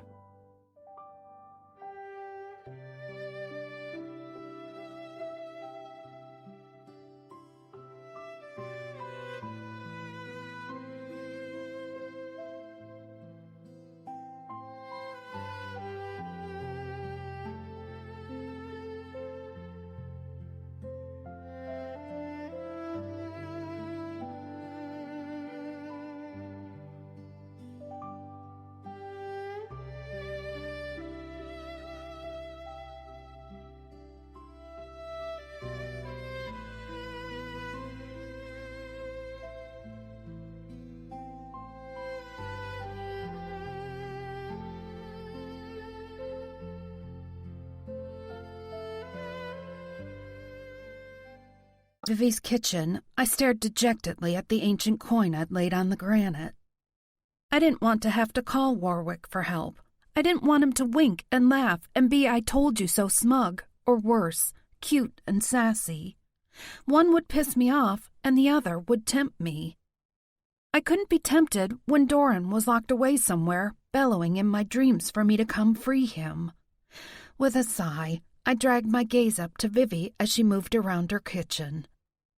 "I'm making a midnight sandwich. Do you want one too?" It wasn't quite midnight, but I'd never turned down a snack. Duh! I wouldn't miss one of your sandwiches.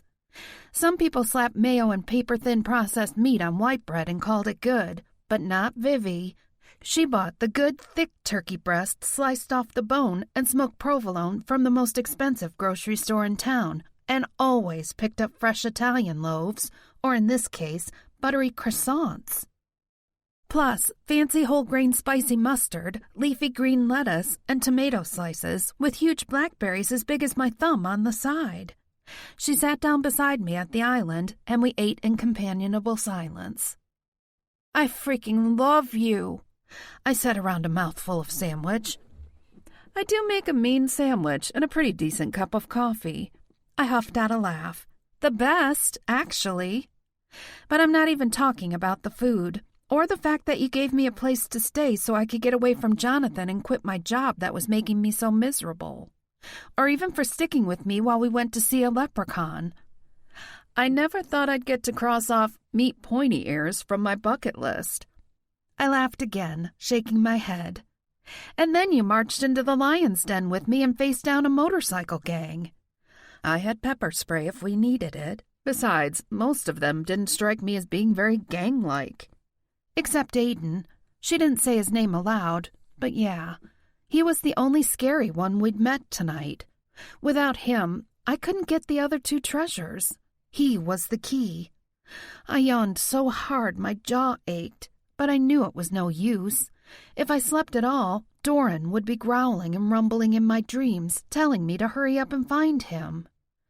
You need some sleep. I sighed. I know, but I think I need to paint first. The clues I need are in the paintings. If Doran can give you the clues, why not just tell you where he is and be done? He doesn't know where he is. Other than his friends' faces, I don't think the actual paintings are coming from him at all, other than his urgency. Then who, or what, is giving you these clues? I shrugged uncomfortably. I don't really know. I've always called it my muse, but maybe it's something else. Fairy magic? Some destiny I never knew?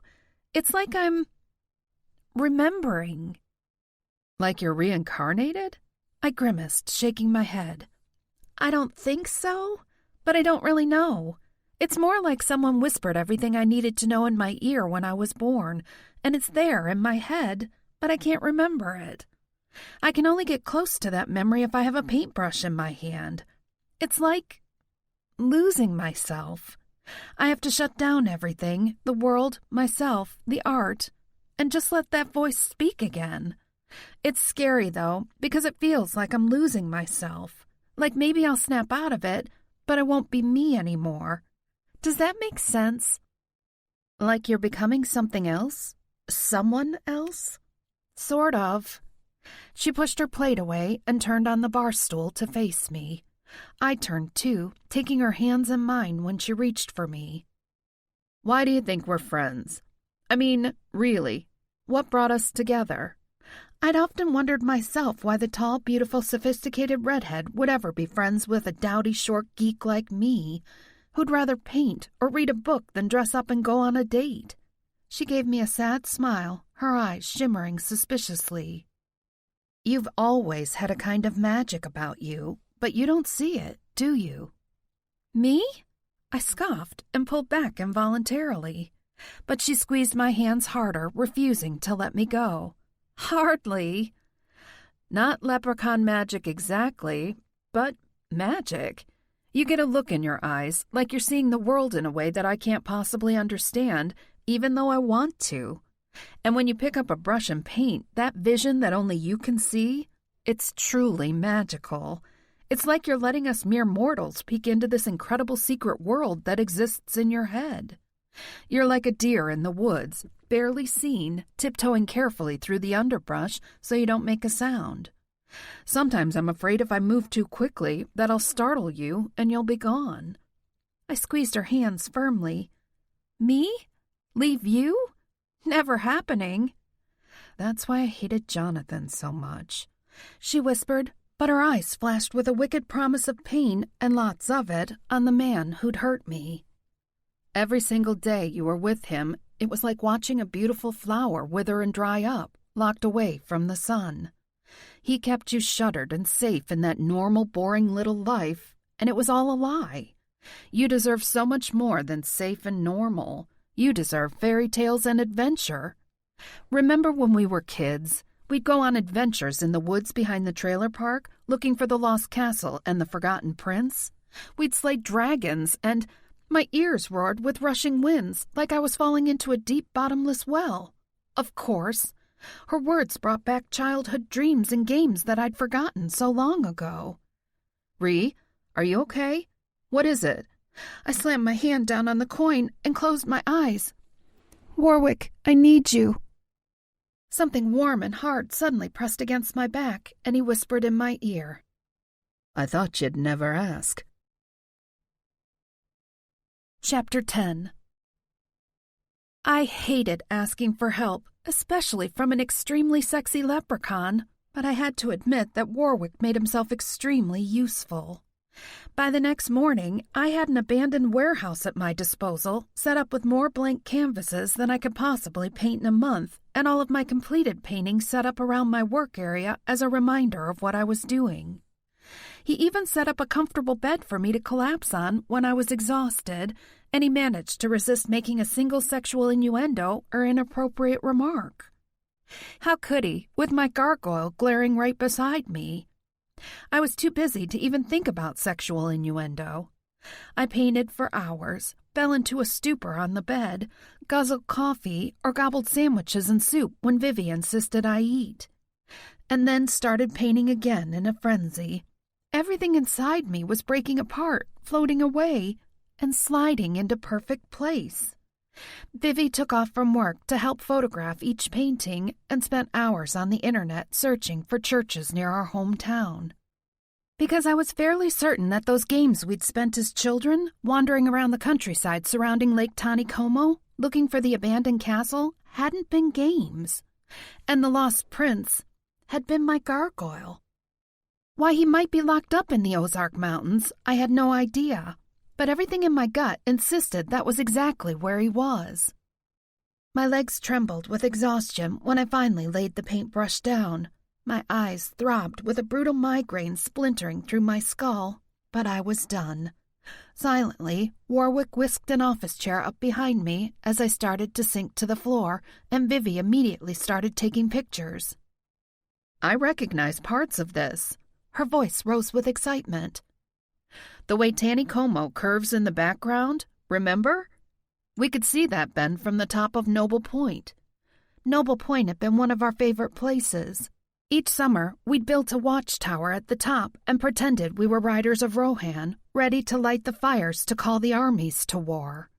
You could see for what seemed like thousands of miles in all directions. Was there a church anywhere near there? I don't remember one. Let's find out. She stepped over to a folding table one of them had set up, and Warwick pushed me over so I could see. On top was a large map with red and green circles dotted across the surface. The green circles are old churches that I know have closed and could be considered abandoned. The red ones are churches too, but they're still open as far as I know. Which one's the oldest? With crumbling stone walls and an old cemetery nearby. She consulted her meticulous notes. Not all of them had notes about a cemetery, at least that I could find. It looks like the oldest church in the area is Our Blessed Lady of the Lake. She lifted her gaze to mine, her eyes shining with excitement. It's near Noble Point, too. Let me pull up the images online and see if it strikes a chord. I tried not to be too excited, but my heart pounded, and I held my breath, waiting until she turned her laptop around so I could see the pictures. The church was definitely old and made of stone, but it wasn't falling down and abandoned. This isn't what it looks like today, she said hurriedly, seeing the doubt on my face. This photo was taken in the 90s, and they closed the church to open a new one. The website even says they reused a lot of the stone, but the original foundation is still there. That could be what you're looking for. I looked over at the gargoyle sitting on the floor near my paint area. Before I could ask, Warwick fetched him over for me and set him gently on my lap. I felt pretty fucking ridiculous turning a stone statue around so he could see the images on the screen. I felt even stupider when I started talking to him. Do you recognize it? Is this where you are? Warwick whistled soft and low beneath his breath. That's a fine piece of magic I pulled, if I do say so myself. If he can hear you, that is. Oh, I think he can hear me just fine. I can't hear him, though, unless I'm sleeping. So maybe you should take a nap, then? Vivi suggested. You look like hell. Get some sleep, and we can decide how to proceed next. Thanks a lot. I gave her a wry grin, but I nodded, my eyes already trying to glue themselves shut. The next big hurdle is figuring out how to get Aiden on our side. Warwick chuckled. That's the easy part. Oh, really, pointy ears? He gave me a heavy-lidded, smoldering look as he tucked his shoulder-length hair back behind his very not-pointed ears. Aiden talks a mean game, but I guarantee the thought of me helping you without him has been eating him alive. I frowned. I'm not going to deliberately try and make him jealous. That kind of petty shit. No, that's not what I meant. He broke in. You're the treasure keeper. His treasure keeper. Well, Theirs, at least. He looked away a moment, his shoulders tight.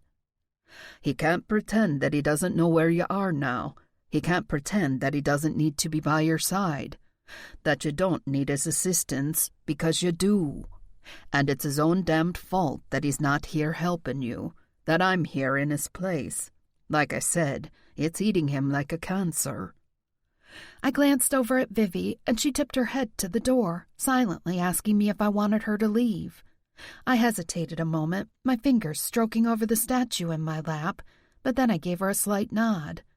Her lips curled up, and her eyes flashed with amusement, glee, and a whole lot of "I told you so." I'm going to head home for a bit and get some sleep, too. Call me when you come up with a plan for busting Aiden's balls. Chapter 11. My eyes were still gritty and sticky, like I needed to sleep a week, but my brain was firing supersonic fast. There was so much going on that I didn't understand. I stood on a precarious ledge over a rushing, dark, freezing cold river that would suck me down at a moment's notice. A river that gleamed like the dark emerald of Warwick's eyes, even though he didn't look at me. "What do you mean, I'm theirs?" I asked softly, watching his reaction, waiting for him to turn around and face me again. He tipped his head to the side and lifted his shoulders in an elegant casual shrug, even though he still refused to look at me. The treasure keeper is female. The treasures are male. They're drawn to her, and only come into their power fully when they're united with her. In this century, I'm sure you have no difficulty understanding what that generally means. Now it was my turn to drop my gaze in case he dared turn and see my reaction. I studied the gargoyle in my lap, turning him over so I could see his face. The crooked, broken nose, the fierce expression staring up at me. If I closed my eyes, I could hear Doran's rough, growling voice whispering to me. His hand sliding up to cup my face as I pulled him down to me. It'd only been a dream, but it had felt right, natural, like my body already knew and recognized him. When I met the other treasures, I'd felt that same instant physical connection, not merely physical attraction exactly, though I was certainly attracted to them as well. It was a sense of belonging and completion, like I'd been missing a part of my soul all my life and hadn't even realized it until I found them. I dared to squeeze Aiden's junk and wrap my palm around Keen's throat while trying really hard not to lock my mouth over his. Even though I'd just met them, it didn't seem that way. It felt like I'd always known them. The only thing that had saved Ivar was the table between us and the fact that his two friends were closer to me. If he'd been sitting there in Aiden's place, I would have touched him too. I didn't think I'd be able to not touch him. Any of them. It was like a compulsion, a need to be in their personal space and breathe the same air as them and warm my skin with their heat. All four of them. Gah, I couldn't quite wrap my mind around it, let alone 5. Am I actually considering it?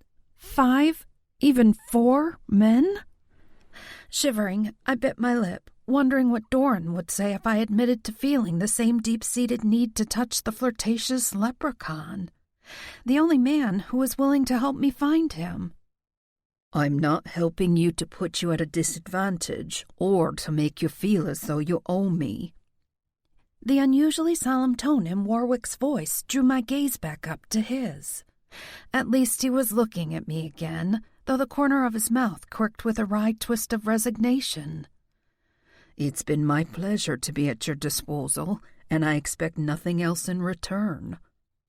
I had to remember that he picked up on my thoughts. It was disconcerting, to say the least. Because I'm the treasure keeper, I get it. You must feel the pull of magic, too. Not at all. When my eyes flared with surprise, he quickly said, That is, I feel a pull, aye.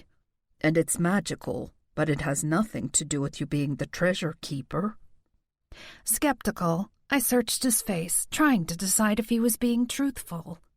The Fae were famous for not being able to tell a lie, right? though in the fairy tales, they usually tiptoed along that line and used it to their advantage.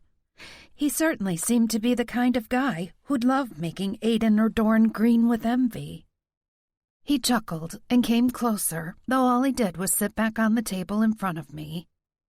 Well, that's certainly a bonus I'm not regretting in the slightest, though I do feel a twinge of guilt about making poor Doran jealous when he's been imprisoned and stoned for so long. Aye, we Fae cannot tell a lie, though that doesn't mean you always hear the unvarnished truth either. It's easy to lie with silence or pretty words that are meaningless, and if you want my silence because the truth is too painful, I'll give it. I shook my head. I don't want lies or silence, even if it's uncomfortable. I'm just trying to wrap my head around what all this means. Are the treasures Fae too? Immortal or mortal? Are they reincarnated the same every time? Am I reincarnated? Or am I... me? They can and do die. In fact, they have died the last several times they were reborn. Though that's not the best word. They're not born as babies.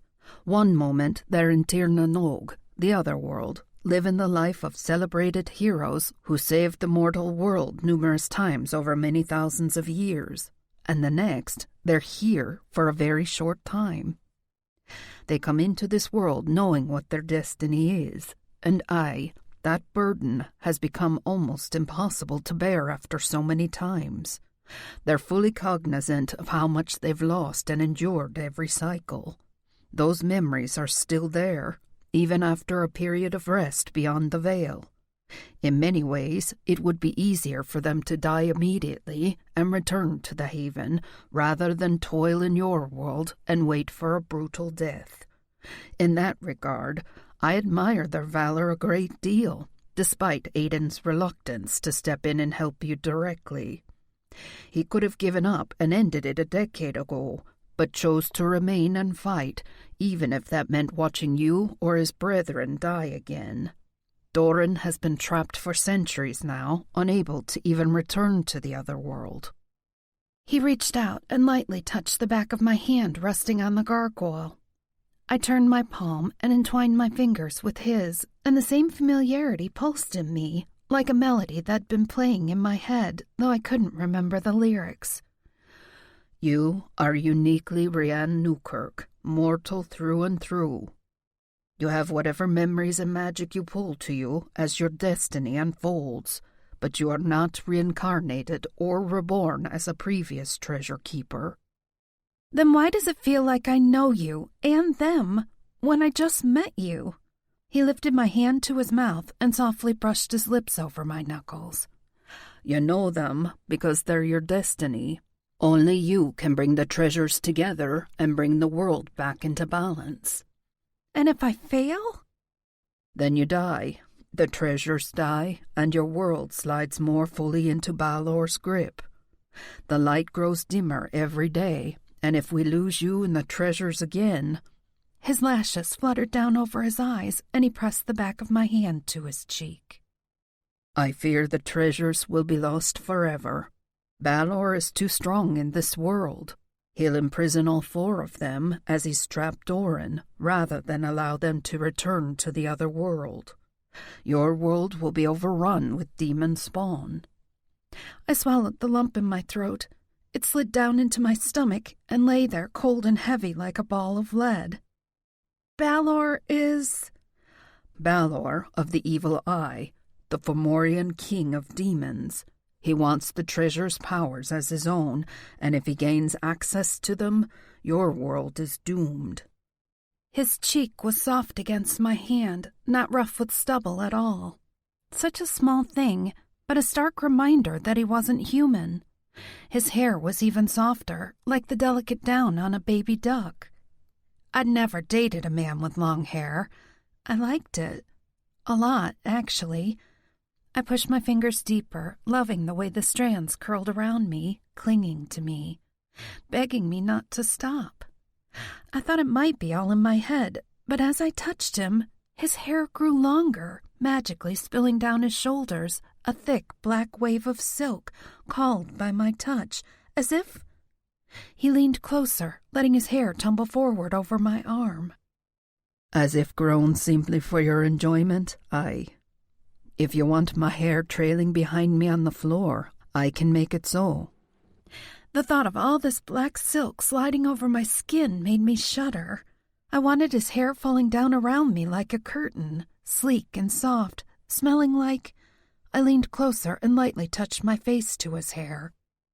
He smelled green and fresh and lush, like a jungle of flowers and fruit bursting with life. His skin smelled even better, warmer, richer, like chocolate and furs before a fireplace, soaking in the heat. His pulse beat strong and steady against my mouth. I opened my lips and touched the tip of my tongue to his skin. In a heartbeat, he scooped me up and strode toward the bed in the corner. My heart hammered with anticipation and anxiety both. I clutched the gargoyle to me, afraid to look into his stony face, afraid to close my eyes and see Doran grimacing in my dreams, accusing me of being unfaithful, of betraying him. He'd already threatened to kill Warwick for fear that he'd hurt me. But how could I be unfaithful when I'd never met him outside of a dream? Was this all an impossible dream? Warwick lay me down on the mattress, but only sat beside me. I stared up at him, relieved, but also disappointed. His lips quirked, revealing his dimple and the wicked twinkle in his green eyes. I would never dare climb in bed with a gargoyle unless he invited me. My cheeks blazed, and he laughed, his eyes glowing with warmth. I shoved the gargoyle off my thighs to the mattress beside me, though, yes, the statue was still in bed with me, glaring. You wondered if I was only interested in you because you're the treasure keeper. Biting my lip, I nodded. He leaned down and braced one forearm beside my head. His hair fell down around me like a black silk curtain, exactly as I'd pictured before.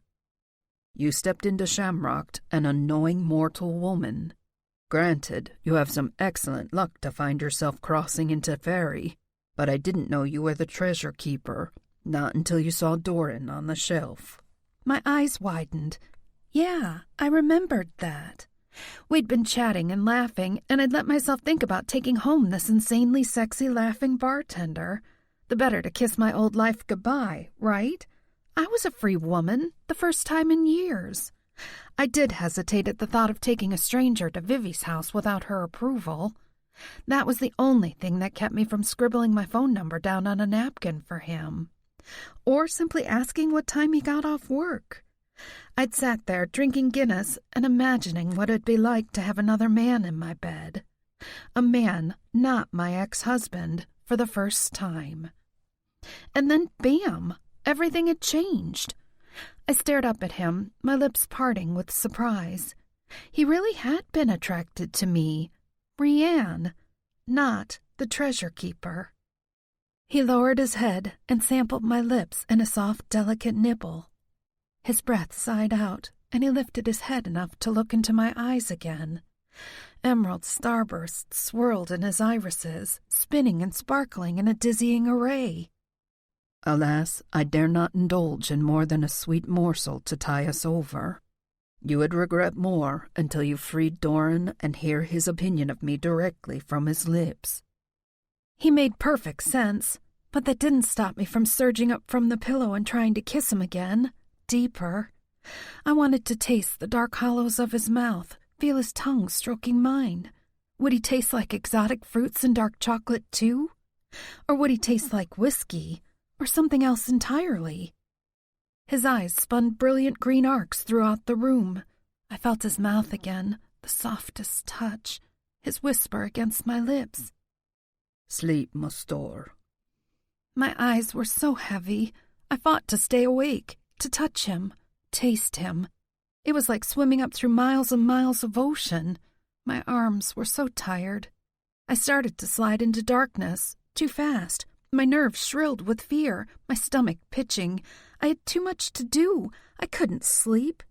Doran's arms closed around me, his grizzled cheek rough against mine. Now it's my turn, Mustor.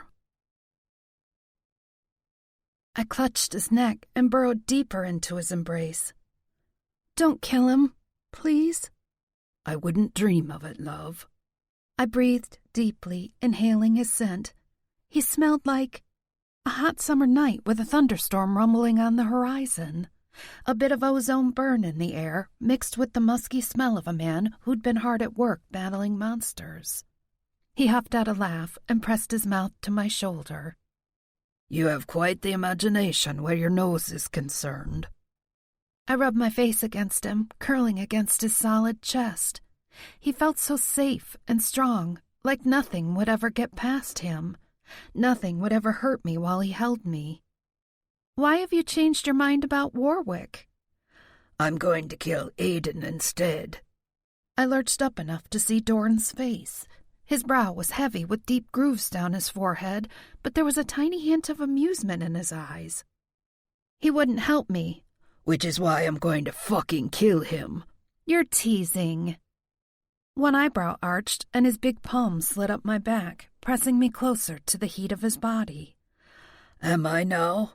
Because I assure you, if any harm comes to you because his head is up his arse, he'll beg me to kill him before I'm done."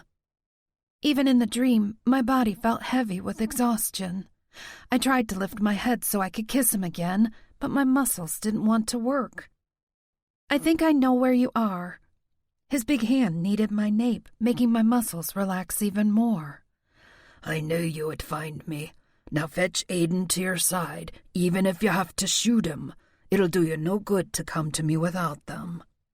"I don't have a gun." My words slurred, but I hoped he could understand me. "I don't know how to shoot." "You don't need a gun to wound Aiden. Take something that belongs to him. He'll come for it soon enough. Though he may succumb to his jealousy before you can worry about it and come after Warwick." "I kissed him," I whispered. "Just a little. Don't be mad." His lips roamed up my throat to my ear, his breath hot. "You kissed me too, so all's well, love. But I'd rather you not fuck the leprechaun until I can join you both." That made my eyes pop open a moment. "You would?" "Aye, or you can have a go at us one by one. It's up to you, love." I nuzzled back into his embrace, my face against his throat, his pulse heavy and strong against my cheek. "I'd like that." "Which one?" I drifted deeper into sleep, but I could still feel his arms around me. "All the above." Chapter 12. I'd never stolen anything before.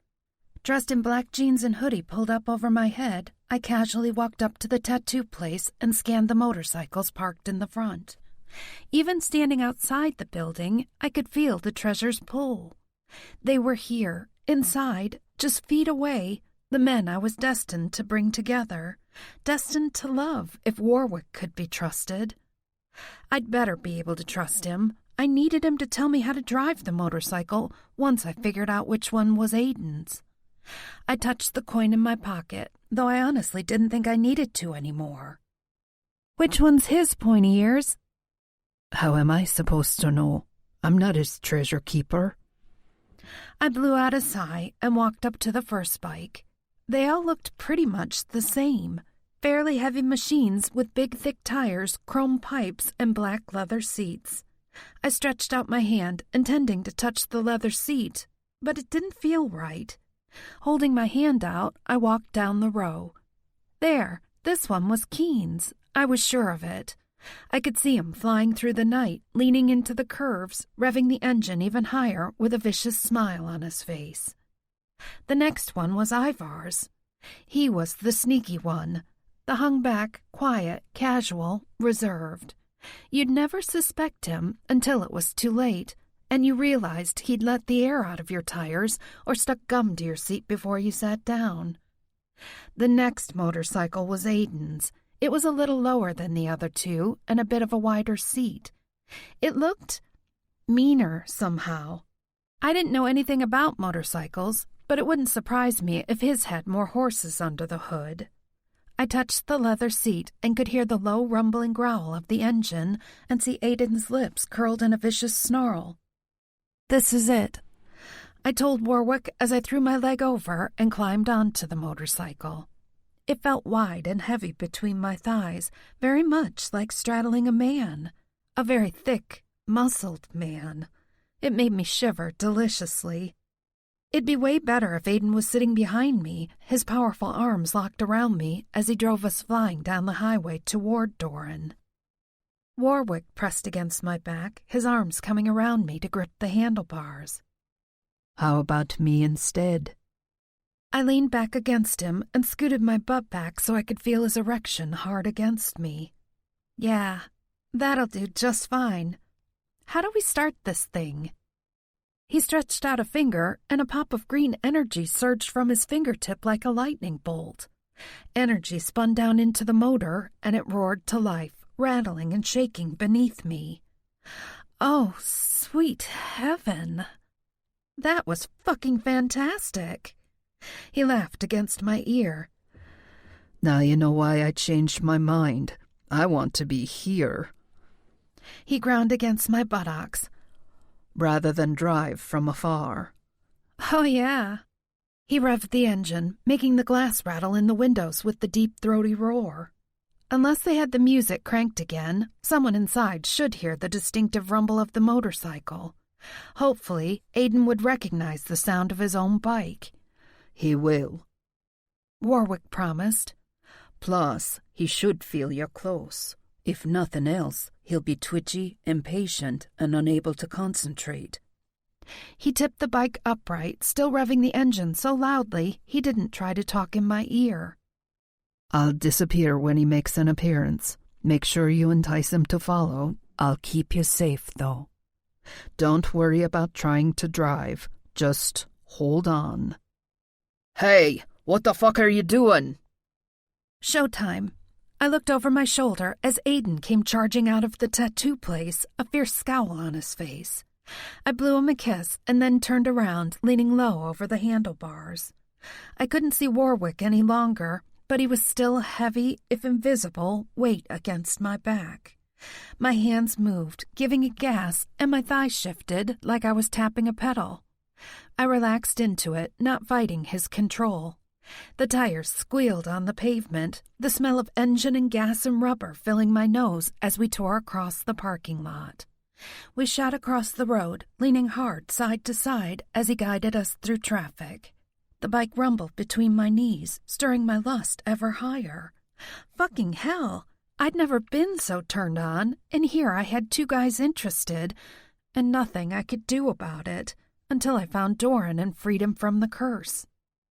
They're coming, Warwick whispered in my head.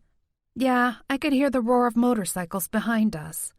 Deep in the pit of my stomach, I felt a tug, an awareness. The treasures were in hot pursuit, exactly as we'd hoped. We left the motorcycle parked out in front of the warehouse. Vivi had argued with me for hours, but I'd finally convinced her to stay home. I didn't need her to get in the middle of this, especially if Aiden was nasty. I had to protect him from her wrath until I got through to him, because if she saw him being mean to me, she might never forgive him, even if I did. I'd gone back and forth in my head about whether Warwick should be present or not. He didn't demand to stay, though his eyes had narrowed and his lips flattened out in a displeased slant when I first mentioned it. I felt kind of bad, but I decided to let him stay so I could use his presence to keep Aiden on edge. Use me, he purred in my head. I love it. You can ride me like that motorcycle any time. Great. As the 3 surviving treasures stomped into the warehouse, my cheeks blazed fire engine red. Aiden strode across toward me and belligerently bent down to shove his face close to mine. What the fuck do you think you're doing? His game was obvious. He thought to scare me, drive me away. But even though he was furious, the air vibrated between us, singing with joy at his proximity. He didn't scare me. In fact, I'd never felt more energized and powerful.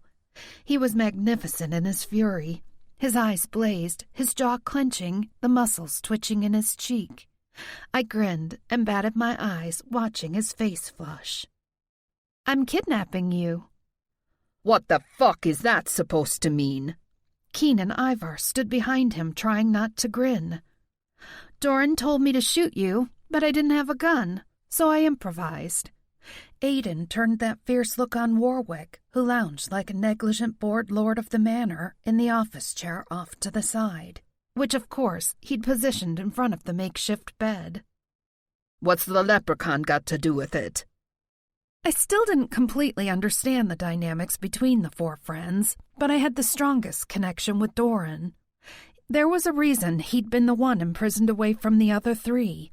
He was their leader, their rock, the one who kept them together. His only concern about Warwick was that he'd hurt me, but he'd proven he was willing to do whatever he needed to help me, to stay with me.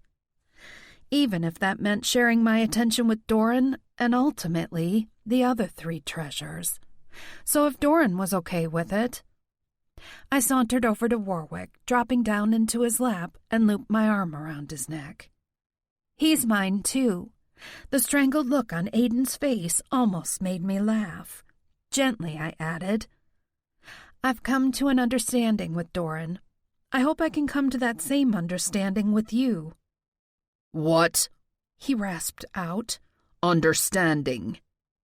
Warwick's hand playfully stroked down my knee, his other hand toying with my hair. I won't do more until Doran is free to join us. Do more? Aiden strode over and planted his hands on the arms of the office chair, leaning down close into our space again. He gave Warwick a hard look meant to intimidate, but my leprechaun smirked at him and lifted my hand to his mouth. He kissed each knuckle like it was a priceless artifact. What have you already done? My heartbeat quickened, but not because I was afraid. Aiden glowered at me, his lips curled in a vicious snarl, but his pulse hammered so hard in his throat that I could see it. I could almost hear his thundering heart. I focused on his lips. I kissed him. He wasn't going to make it easy for me. A man like him never would, but he didn't push up in disgust and walk away either. I cupped his cheeks, smoothing my fingers over the straining line of his jaws. I rubbed my thumbs in the harsh frown lines, easing away some of the fury burning in his eyes.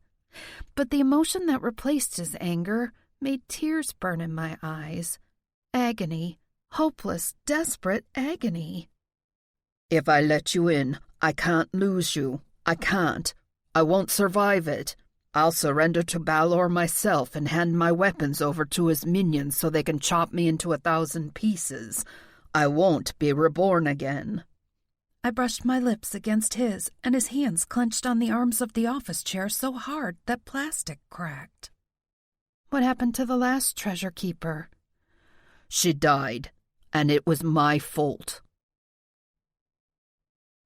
Chapter 13. He straightened without getting his full kiss and averted his gaze as if he couldn't bear to even look at me. What happened? I asked softly. I was jealous. I wanted our treasure keeper to myself. Balor used that jealousy to entrap Doran. He surrendered to buy her time to escape, but the demons fucking killed her anyway, and we lost Doran too. It feels like it happened yesterday, even though it was nearly 500 years ago. We've been reborn several times since, and we fail. We fail, and we die, because we can't free Doran.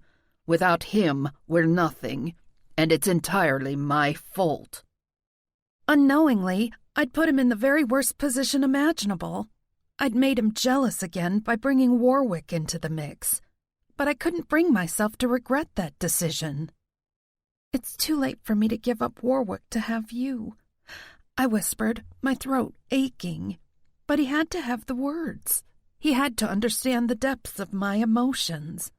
Warwick didn't say a word, but his hand tightened on mine, and I felt a surge of emotion from him. Not words exactly, but relief and desire, an overwhelming aching need to hold me close and never let me go. He was the only reason I'd been able to get this far, the only reason I had any hope at all of finding Doran. So if Aiden couldn't deal with that... Aiden nodded, still not looking at me. Perhaps if I'd not been a dick that night in the pub and spoken to you then, it might not be too late now. You knew then? And you didn't say anything?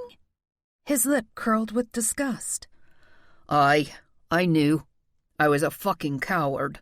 I saw you staring at that statue, and I felt the stirring of magic in my bones. But you laughed and smiled at the fucking leprechaun, and I couldn't bear to watch you die. I thought I could avoid you and keep you safe, keep you out of our mess. But then you came to see us. And she stole your ride. Ivar finally spoke, pulling my attention to the other two treasures. That was fucking brilliant. The one sure way to piss him off and get him to chase. Now that he had my attention, Ivar strode closer and went down on one knee before me. You haven't touched me yet, Treasure Keeper. Do you not feel my pull? Using the tip of my index finger, I traced the neatly trimmed line of beard along his jaw and around his chin and mouth, then back up the other side. His eyes gleamed like dark gold honey, sucking me in, making me wonder if his lips would taste as sweet. I leaned closer, and his breath sighed out, his chin tipping up to me. I didn't kiss him immediately, but brushed my cheek against his, inhaling the scent of his skin. He even smelled like thick golden honey, sticky sweet and warmed by the sun. He chuckled, a warm, inviting sound that made me want to laugh too, even though I had no idea why. Honey doesn't have a smell. My eyes flew open and I backed up enough to see his face. You can hear my thoughts too? We all can. We've been touched by fairy. We walked the green hills of Tir na Nog and tasted the nectar of the old gods. We aren't human any longer. I shot a glare at Aiden's back, but Ivar cut my cheek, his thumb brushing over my lips. Don't be mad at him. We have to listen to hear, and he quit listening a very long time ago.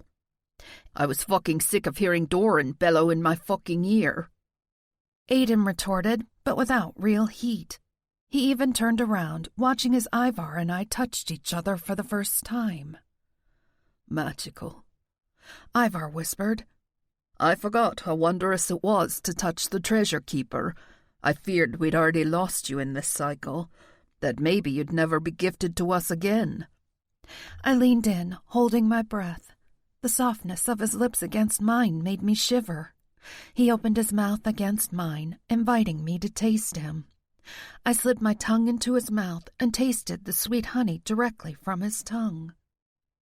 His kiss was like drinking molten sunlight.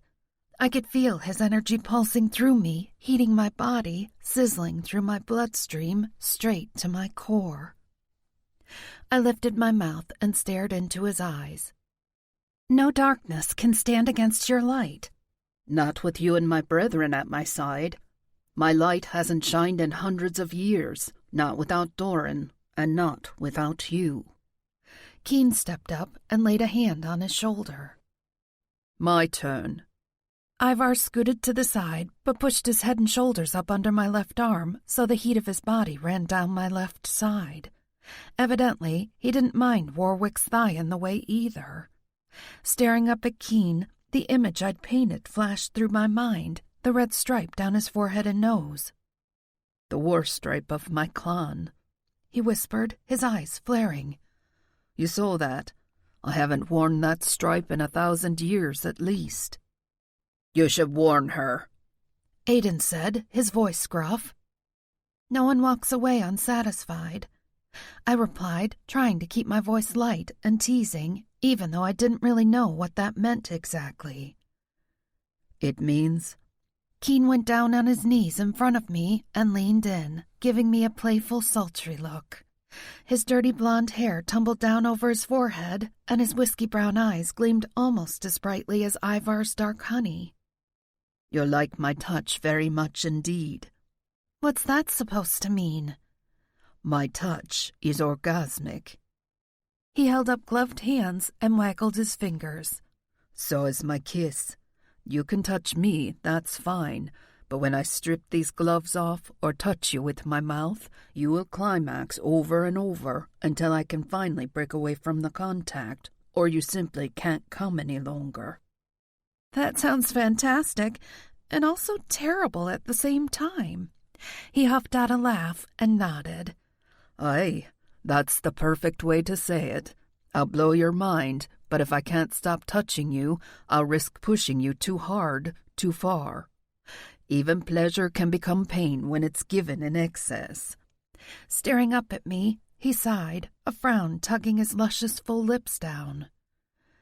It's been a fucking eternity since I touched a woman, Treasure Keeper. I won't be able to control my gift much at all, at least for a while. Holding my breath, I leaned toward him. My name is Rianne. Braced for a cataclysmic eruption, I lightly pressed my lips to his. He made a pleased hum against my lips and opened his mouth slightly, his tongue gently tracing my bottom lip. I opened for him, letting him stroke inside my mouth, so tender and gentle. I relaxed against him, softening. It was just a kiss, not a mind-blowing... He turned his head slightly to fit his mouth more fully to mine, and something tightened inside me. Like a current suddenly blazed to life, burning a line of power from my mouth deep into my core. My nerve endings jerked awake, screaming with sensation. My breath oomphed out against his mouth as he slid his tongue deep. My back arched, my hands scrambling at his shoulders, his hair. Warwick shifted beneath me too, easing his dick more fully beneath my buttocks. A torment to have him there so close, but not inside me. To feel such an incredible surge through my body, I gasped into Keen's mouth, shaking as climax poured through me. It felt like my fingertips lit up and I was spinning rainbows through the room. I shook and groaned and writhed on top of Warwick's lap, while Ivar pressed closer, his mouth on my shoulder, sharing in my bliss. It went on and on. My muscles started to cramp. A massive Charlie horse seized my right thigh. My eyes burned, and I threw myself back so hard I almost cracked my head into Warwick's nose. Panting, I stared at Keen. His lips were swollen and full, his eyes smoldering with lust. He leaned back toward me, and I slapped my hand onto his chest, holding him back. "Oh no, I think that's plenty until we find Doran." He gave me a dark, heavy-lidded look so hot that my shirt should have gone up in flames. "Are you sure?" I nodded jerkily. "Definitely. I promised him I wouldn't do more than kiss any of you until we found him. And if you kiss me again..." I gave a little wiggle on Warwick's lap, making him groan. Keen laughed and backed away. "Yeah, right. Maybe you should let me do it again, though, just to watch the leprechaun squirm. It'll be worth it." We all looked at Aiden, and he let out a low growl. "Did you steal my wheels just to kiss us?" I didn't need any of them to tell me not to push him. Aiden would touch me in his own time, or not at all. It was his choice. "I know where Doran is." "Well, that's fucking grand." He retorted so sarcastically I wanted to punch him. "But how do we fucking free him once we find him? Did you think in all these cycles that we've been reborn that we've never managed to find him? We have. It fucking sucks to stare up at his statue and be unable to wake him from the stone slumber Balor cursed him into. Do you know how you're going to wake him?" "I'll figure it out when I see him." "Motherfucker, you don't have a fucking clue, do you?" Irritation made me surge up out of Warwick's lap. I stomped over to my paintings I'd lined up against a makeshift wall. "The answers are here. We just have to decipher them." The 4 men joined me. Ivar let out a low, appreciative whistle. "You painted these, Mustor?" "Yes." "What does that mean, Mustor?" "My treasure." "But you're the treasures." Ivar and Keen looked at each other and shrugged, but it was Aiden who surprised me by replying, "And you're our treasure." Chapter 14. I was nervous about the guys meeting Vivi. I knew it was stupid. I knew she'd never do anything to deliberately hurt me, like flirt with my boyfriend or come on to him. Even if I had 4 or 5 boyfriends. It wasn't her I was worried about. It was them. Jonathan had made a pass at her once when he was drunk. She'd clubbed him over the head with her purse, and he'd hated her afterwards. But the point was, he'd still done it. Maybe all men were weak when it came to gorgeous women. Maybe I wouldn't stand a chance once they saw her. It didn't matter how often they called me treasure. Not once they caught a glimpse of my red-headed goddess best friend. She strode in before the sun rose the next morning, bearing a to-go carrier of several cups of coffee that I knew she'd made at home. Her hair was loose about her shoulders, shining like gorgeous red velvet, and she'd donned plain blue jeans that looked painted on her 10-mile-long legs. She hadn't put on any makeup, but she didn't need to for her perfect skin to glow. Meanwhile, I'd pulled my dark hair back in a ponytail, my eyes were puffy and red with exhaustion, and I wore a shapeless hoodie and dark jeans. Yeah, they were as tight as hers, and I filled mine out plenty, thank you very much, but I had to be honest with myself. If any healthy male had his choice, a hard hand grabbed my arm and spun me around. I crashed into an equally hard chest, and Aiden's mouth came down on mine. He inhaled my mouth, one hand sliding behind my head to clutch me tightly to him. The smell of leather engulfed me, partly his jacket, but his scent, too. Leather and gunpowder, the clash of swords and war. Panting, he lifted his mouth and pressed my face into his neck, squeezing me so hard I could barely breathe. His pulse thundered against my cheek. "You're ours, Rianne, as no other woman could ever be. And if you think I'd rather look at some random woman than you, then you'll be snatched up and kissed like this again until you know that you're the very breath I need to stay alive." My eyes burned. I slid my hand up beneath his jacket and clutched a handful of his shirt in the small of his back, softening against him. He was so hard, vibrating on the edge of violence, uncomfortable to even lean against. Prickly and sarcastic, rude as hell. And mine. All mine. He huffed out a harsh laugh, dropped a kiss on my head, and loosened his fierce hold on me. But now that he'd put me here against him, I didn't want to leave.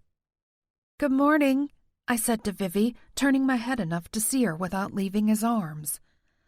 "Good morning to you, too." Her eyes danced with amusement as she set the drinks down on the table. "Looks like you've been a busy girl." "You have no idea." "So, what's the plan?" "I've shown them the paintings and the maps, so we have a rough idea of where we're going. The only problem is that they don't know how to free Doran once we find him." She handed me a cup, and though I loved leaning against Aiden, I loved her coffee, too. After yet another sleepless night, I needed caffeine more than I needed to hear his heartbeat beneath my ear. I didn't move away from him entirely, though, and he kept his arm looped around my waist, his hip pressed to mine. "There aren't any clues in your paintings?" "Not that we can tell. The paintings are more clues to his location, not how to free him."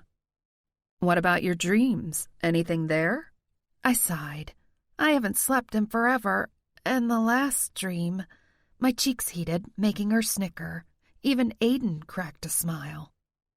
"Let's just say Doran hasn't been too interested in telling me how to break his curse." "Well, all we can do is try with what we know. Should I rent us a big car for the drive down? Maybe an SUV?" Aiden shook his head.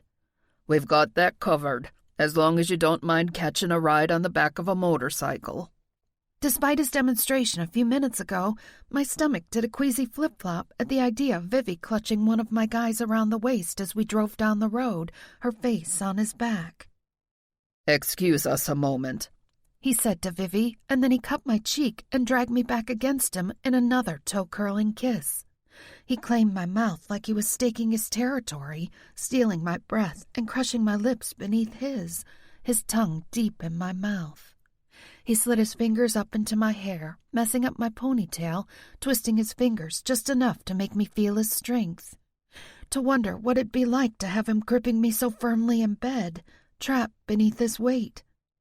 I groaned into his mouth, and he lifted his head, his eyes glittering like clashing swords. "There will be no more worrying in this regard. You're ours. We're yours. End of story. Trust me to keep your faith and heart intact. Sagging against him, I made no protest when he took the cup from my hand and held it for me. It was a miracle I hadn't poured the whole cup out on the floor. Now that would be a travesty. He flashed a grin at me so quickly I almost missed it and shifted me around toward Vivi again.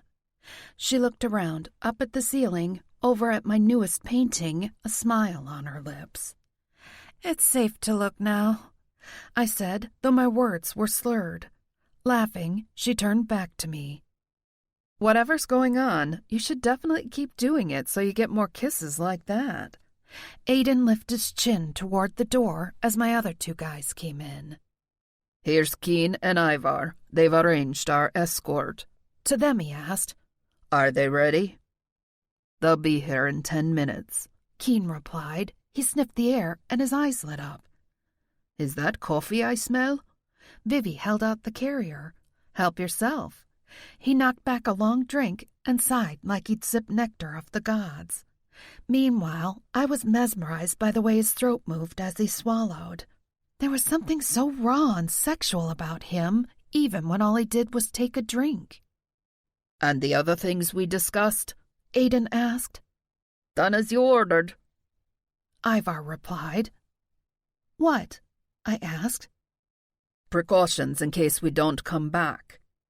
Aiden said it as casually as if he'd said I should grab an umbrella, it might rain. "The leprechaun too?" He agreed. "What are you talking about?" I demanded, pulling away from the hard warmth of Aiden's body. He looked at me, his eyes grim. "If we can't free Doran, we don't walk away. We die. But this time, we're taking steps to ensure you do walk away. Warwick will see to it." I couldn't breathe through pain that ripped through me. Aiden's memories flickered in my head like pages turning in a book. Death after death after death. His head chopped off, a sword through his heart, crawling across the ground, gasping, his lungs filling with blood, trying to reach her. The treasure keeper, the one he'd loved so much that he'd lied to Doran, accidentally betraying him to Balor's curse. Blood and darkness, pain and loss. My chest hurt so bad I started to slip to the floor, though he caught me up against him. "Ree, are you okay?" Vivi's hand touched my cheeks, fluttering like a small bird. "Here, sit down." They helped me sit in the office chair, and Aiden crouched before me, holding my hands. Lines of pain and regret bracketed his mouth and eyes. "I didn't want to share that with you. I'm sorry, Rianne. I tried to shield you from the darkness of my failures." "How many times have you died?" I cried, wiping my tears away. "Too many times to count." I closed my eyes, and I saw her again, the woman he'd loved. She'd been small too, like me, but otherwise we looked nothing alike. She'd been fragile and perfect, like a painted porcelain doll, her golden hair and ringlets about her face. What was her name? Cassandra, and she was far from perfect. Beautiful, aye, but... He blew out a sigh and dropped his gaze to our clasped hands. It was Ivar who continued the story. "You'd think that a legend like ours would be good, right? That we'd call the best treasure keepers possible to our side. That good would always triumph. We'd send the demons back to hell and the people would cheer. But that rarely ever happened, even before we lost Doran. People are people. Some are good, some are evil. Some are selfish, vain, and heartless. Unfortunately, we were given a treasure keeper that liked us to fight over her affections rather than work together. She was a distraction, not a conduit, a true weakness, and it cost us our friend and leader and destroyed our bond. It was my weakness, and we'll speak no more of it." Aiden growled, more like himself. He gave my hand a squeeze. "I intend to see this treasure keeper survive whatever darkness we meet trying to free Doran. So we will do all that we can, and if the situation becomes dire, as it has so many times in the past, Warwick will whisk you away to safety." "No, I don't want to leave you." "You will. You must." "Aiden." He shoved his face close to mine, his eyes frosted over glacial blue. You will leave. I can do whatever I must. I will die, gladly, if only I know that you're safe. I leaned into his space, too, bulldog to bulldog, my eyes just as fierce. I hoped. No, I won't, because we're going to free Doran this time.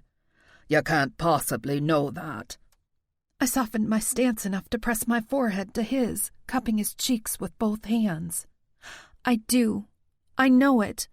I will it to be so. But I wouldn't argue with her, Vivi said, shaking her head. Once she's made up her mind, she won't change it. Even when I decided to marry a man who made me miserable. She was right in that regard. It'd taken almost 5 years to make me finally open my eyes and admit that I'd made a mistake. Doran was different. They all were. Jonathan never would have been willing to talk about sharing me in a million years, even if the guy I wanted had saved my life 100 times, let alone with 4 guys. They were willing to make concessions for my happiness, bending their pride, swallowing their ego. Even Aiden. Even when Warwick materialized underneath me, popping me up into his lap and making me let out a startled squeal. Apparently that was the most hilarious sound they'd ever heard. Aiden somehow ended up falling back on his ass, he laughed so hard. Very funny, pointy ears. I thought so, Warwick replied smugly. I stood up, and Warwick and Aiden both snapped to their feet immediately. Now let's go get my gargoyle. Chapter 15. Stealing Aiden's motorcycle had been fun, but flying down the freeway toward Lake Taneycomo behind him on the same bike was even more fun. Since I had stolen his bike, he guilted me into riding with him on the trip down Interstate 65. We rode at the point of the V with Ivar and Keen on either side of us. Warwick rode directly behind us, and then the rest of the motorcycle gang roared along behind. Vivi hadn't hesitated a moment when the guy we'd first talked to at the tattoo shop offered her a ride behind him. I was curled against Aiden's back, my arms tight around his waist. He'd insisted on helmets and the heaviest coat and clothing I owned, and it was a good thing. I was still chilled to the bone. I forgot the wind would whip around us, even with his broad back to serve as a windbreaker. I'm surprised your friends came along for the ride. They're more than friends. They've helped us on quite a few jobs. What kind of jobs? They'd been playing poker and they rode motorcycles. I felt his amusement echoing in my head, even though I couldn't hear him laugh. There's a reason our club is named Demon Hunters. Oh, wow. I tried to imagine one of those bearded guys going after a demon and couldn't quite picture it. Aiden sent a hard chill through my mind, like a blade shining as it was drawn from its sheath. They're here for your protection. We're going to need all the help we can get to make sure we keep you safe. My teeth started chattering, and it wasn't just from the chilly wind slicing through my parka. We're going to fight demons now? If you're right about Doran's location, absolutely.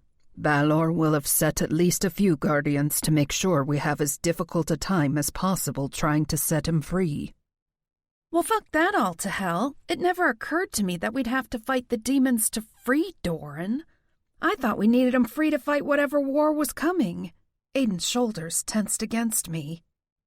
We've been fighting this war for thousands of years, and losing. That's why I wanted you to let Warwick take you to safety if... Don't say it. Not saying it won't change the reality. I hated the brutal reality he kept trying to convince me was our future. Hugging my thighs around him tighter, I slipped my right hand down and squeezed his dick like I'd done that first day. Yeah, he was rock hard, even though I sat behind him. You don't get to die until I've had this inside me at least 1,000,000 times. Yo! Keen yelled over at us. She gets to ride with me on the way home. Not fair, you fucking bastard, Ivar retorted. Besides, Doran will be all over her when we free him. My cheeks burned. I didn't think they'd notice if I groped Aiden a bit, but at least Ivar agreed we'd be freeing Doran, rather than Aiden's grim prediction. We pulled off the interstate and started the winding path up and down the steep, wooded, narrow blacktop road toward Noble Point. A sense of familiarity hit me, a surge of homesickness that I hadn't expected. I didn't have the best relationship with my parents, now divorced and remarried with new families that had never felt like mine. They'd left the area long ago, and I didn't have anyone here I'd ever cared to come back to visit. My best and only friend was Vivi, and we'd escaped to college and then decided to live in Kansas City, far from the trailer park where we'd grown up and the rich kids who'd made fun of us. We'd never looked back. But these wooded hills stirred something deep inside me, a longing for something I hadn't realized I missed. Or maybe that ache was for Doran, my prince I'd searched for as a child.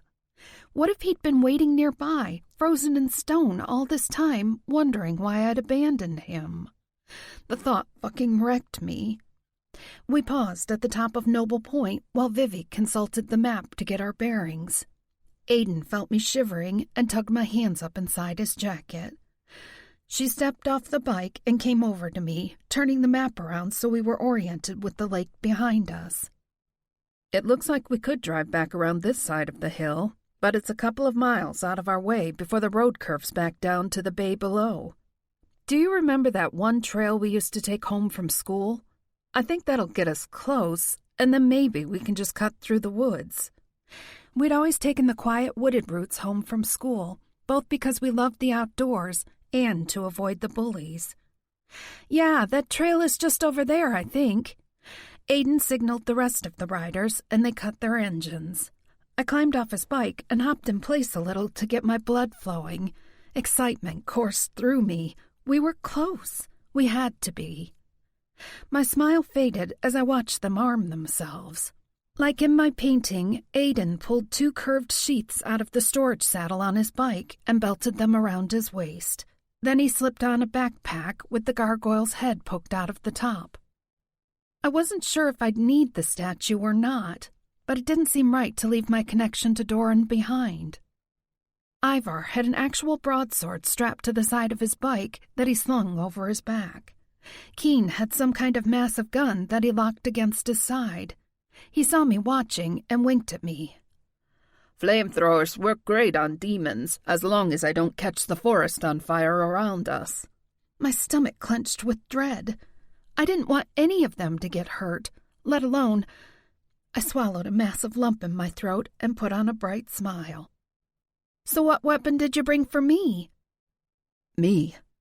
Warwick slid up beside me and looped his arm around my waist. I'm your most secret, deadly weapon of mass destruction. You point, I fire. I gave him a suspicious look, hoping that he didn't intend to just whisk me away like they'd planned. I'd be royally pissed. Like, seriously, furious. I thought that very hard at him, but his eyebrows only lifted innocently, his eyes sparkling like faceted emeralds. The other guys carried a motley assortment of sawed-off shotguns, blades, and Vivi Spiker had a wicked-looking battle axe in one hand and a dagger in the other. I thought she'd come close to me and Warwick, but when she met my gaze, she shrugged and stuck close to the guy she'd been riding with. Naturally, he gave her a besotted grin. Hopefully she'd be safe enough with him. The trail we'd used as kids was overgrown enough that we had to walk single file.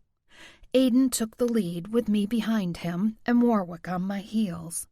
There hadn't been much snow or ice, thankfully, or the trail would have been treacherous. Some snow still packed against roots and rocks, but nothing on the hard-packed ground of the trail. My legs ached by the time we made it to the curve that led away from the lake and toward the trailer park where Vivi and I had both lived. The lake lay through the trees to our left, and though the leaves were gone, there were enough pine and cedar trees that we couldn't see the water line. It's a bit steep, Aiden said, concern lining his brow. It might be slippery. Ivar scooped me up in his arms, making me squawk like a strangled chicken. Put me down! Ignoring me, but giving me a huge, hopeful smile, he started down the steep terrain littered with stones and dead fall. Aiden had you all to himself for 3 long hours. Though I'll warn you, if you grab my junk while we're hiking down to the lake, I can't guarantee we won't end up flat on our backs sliding down into the water. Hold up. Aiden called softly. Ivar paused, and Keen and another guy moved around us, slipping their way down the slope. Let them scout ahead, see if anything's lying in wait. My anxiety ratcheted up a notch as I watched Keen weave through the trees. If something happened to him, to any of them, Ivar shifted me in his arms, lifting me higher so he could put my face against his throat. None of that now, Treasure Keeper. We have a duty to see to your safety first and foremost, but secondly, to eliminate Balor's minions in the mortal realm. You can't keep us from this duty, but trust me when I say that each of us is a formidable weapon that'll make any demon hesitate, even our human comrades. And if? When? Aiden corrected himself when I leveled a narrowed look at him. We free Doran. We'll be damn near invincible. A low whistle floated up toward us, and Ivar continued moving downhill. I glanced back over my shoulder and saw Vivi safely in her guy's arms, too. In fact, she was staring up at him with a stunned look on her face. Aha! Maybe my gorgeous friend had at last met her match. I studied the man carrying her. He wasn't the normal, slick, handsome, expensively dressed man she normally went after, but speaking from experience, that wasn't a bad thing at all. He was strong and tall enough that he didn't have difficulties carrying her, even though she was nearly a foot taller than me, and he certainly handled her like a priceless artifact. Mr. Rough and Tough had turned to putty in her extremely beautiful hands. We cleared the trees and stepped out onto a pebbled beach. "Vivi, left or right?" I asked. Left." Do you feel anything? Ivar asked me softly. Any hint that we're going in the right direction? Not yet. Is that bad? Not necessarily. He's been cursed a very long time. We might have to be nearly on top of him before you can feel his pull. I could have asked for Ivar to put me down, but I liked being in his arms. He didn't make me feel weak, but treasured. There was a difference, and if I got to touch him in the process, then we both won. As long as none of the others got mad at him, though I'd already seen enough of their good-natured jokes and ribbing to suspect that they'd come right up and take me from him if it was a big deal. Except for Aiden. I had a feeling he would watch from afar, and if I wasn't careful, he might start to stew a little. Especially once we freed Doran. It was something I'd have to keep an eye out for, so that we didn't go down the same jealousy and betrayal situation that had led to the curse. In a few minutes, we found a faint trail that led up a small hill. Keen called down, "There's a ruin up here. This might be it." I squirmed, and Ivar set me down. I hurried up the hill to Keen and paused a moment, looking at what remained of the old church. Breathing hard, I scanned the churchyard, looking for anything familiar. A single lone tree stretched skeletal branches into the dull gray sky. A little creepy, but nothing like the trees crowded close in my painting, trying to devour the gargoyle statue. And of course, no statue, just a small square foundation made out of cement blocks and an overgrown flagstone path. The motorcycle guys fanned out, looking for anything suspicious. I took a deep breath and headed down to the old church, even though I knew the truth. "Doran's not here," Aiden said, his tone flat. "This isn't right." I didn't want to admit that I was wrong. It had to be this area. It had to be a church. An old church. Old church. My brain itched like I was on the verge of something momentous. A massive surge of inspiration. My name is Newkirk. Kirk is Dutch for church. I whirled and dragged the map sticking out of Vivi's pocket. You said they took the stone from this church and built a new one? Where is it? She pointed to one of the red circles a bit further up the bay. Here. It's still called Our Blessed Lady of the Lake Church. We need to go there. None of them questioned me or voiced any doubts. They didn't say, But Rianne, you painted an old ruin, so how could Doran possibly be in a brand-new church built just a few years ago? Aiden jerked his head toward the beach, and immediately the guys headed that way, Keen scouting ahead as before.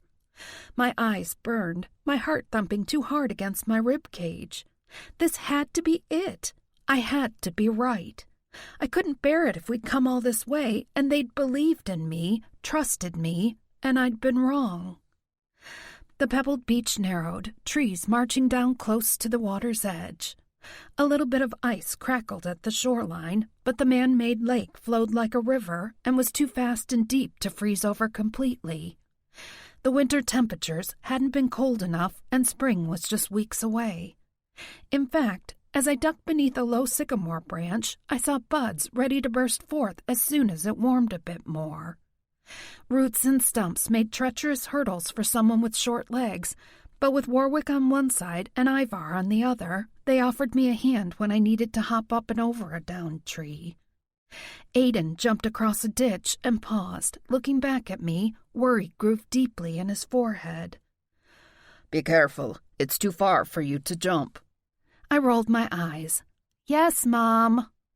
Arching a brow at me, he waited, one boot on a thick dead tree that made a sort of bridge over the narrow inlet.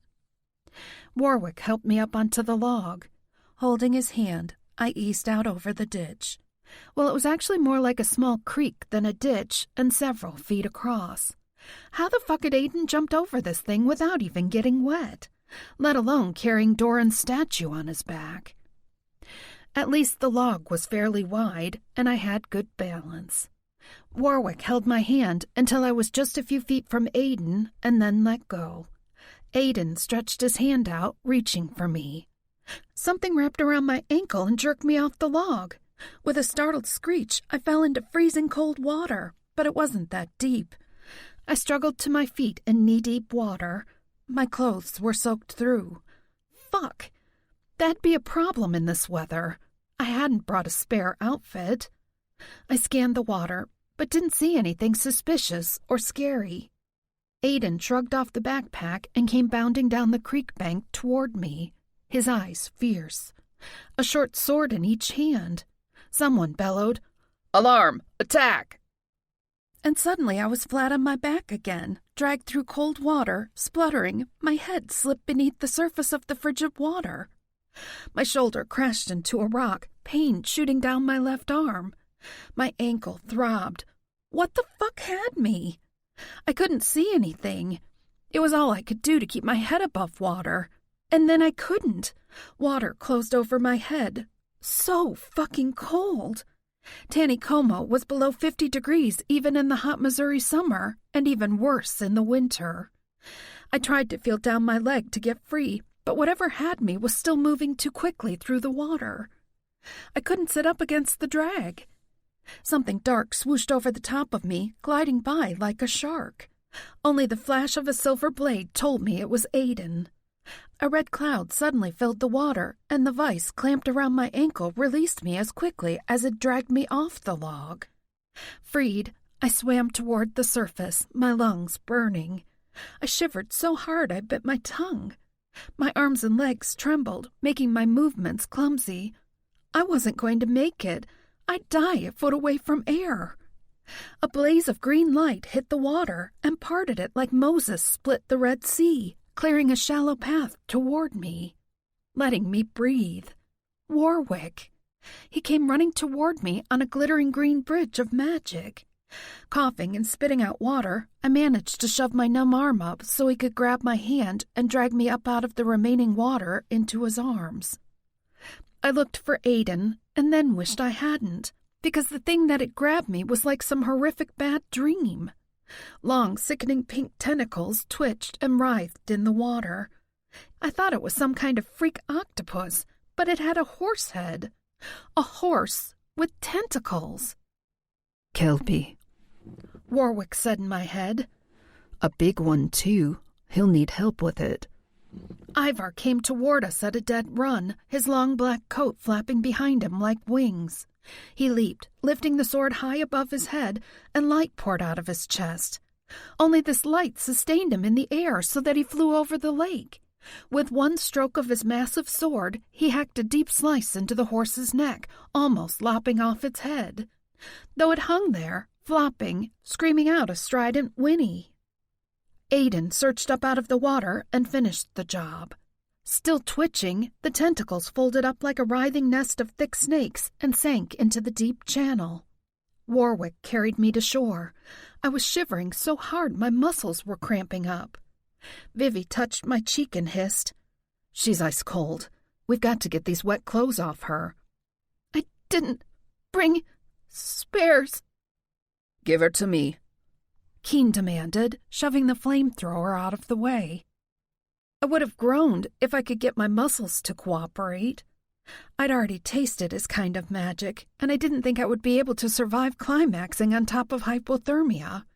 Surely there was another way to warm me up. Pulling me toward him, though Warwick still held me too, Keen locked his mouth over mine. I braced for the surge of desire. Instead, he breathed fire into me, glorious heat. Tiny sparks spun through my bloodstream, cascading brighter and hotter. It hurt, too, like I'd swallowed a gallon of scalding hot coffee, but it was heavenly at the same time. My skin started to heat like I was sunbathing. Hot enough that Warwick must have felt it, too. I heard the catch in his breath and felt the subtle shift of his grip on me. "We're both going to come when the magic peaks," Keen warned in my head. "Pointy ears, too, if he's touching your bare skin. But you'll be warm and dry and hopefully not scorched." Yeah. Scorched would be just as bad as frozen. The fire coursed through my body and settled deep in my groin. Liquid heat pooled there, making my muscles ache. My pussy clenched, and I couldn't hold back a moan. I hurt, but with need this time. I hooked an arm around Keen's neck. My other hand was tangled up in Warwick. His hair, it felt like. Maybe his shirt, too. As desire crusted in me, magic flared deep in my stomach in a spinning circle. Keen and Warwick were like the spokes of the wheel, but the hub was inside me. The wheel tried to spin, but some of the spokes were missing. It wobbled, off balance and incomplete, yet the magic rolled through me and spun back toward them in a stronger wave.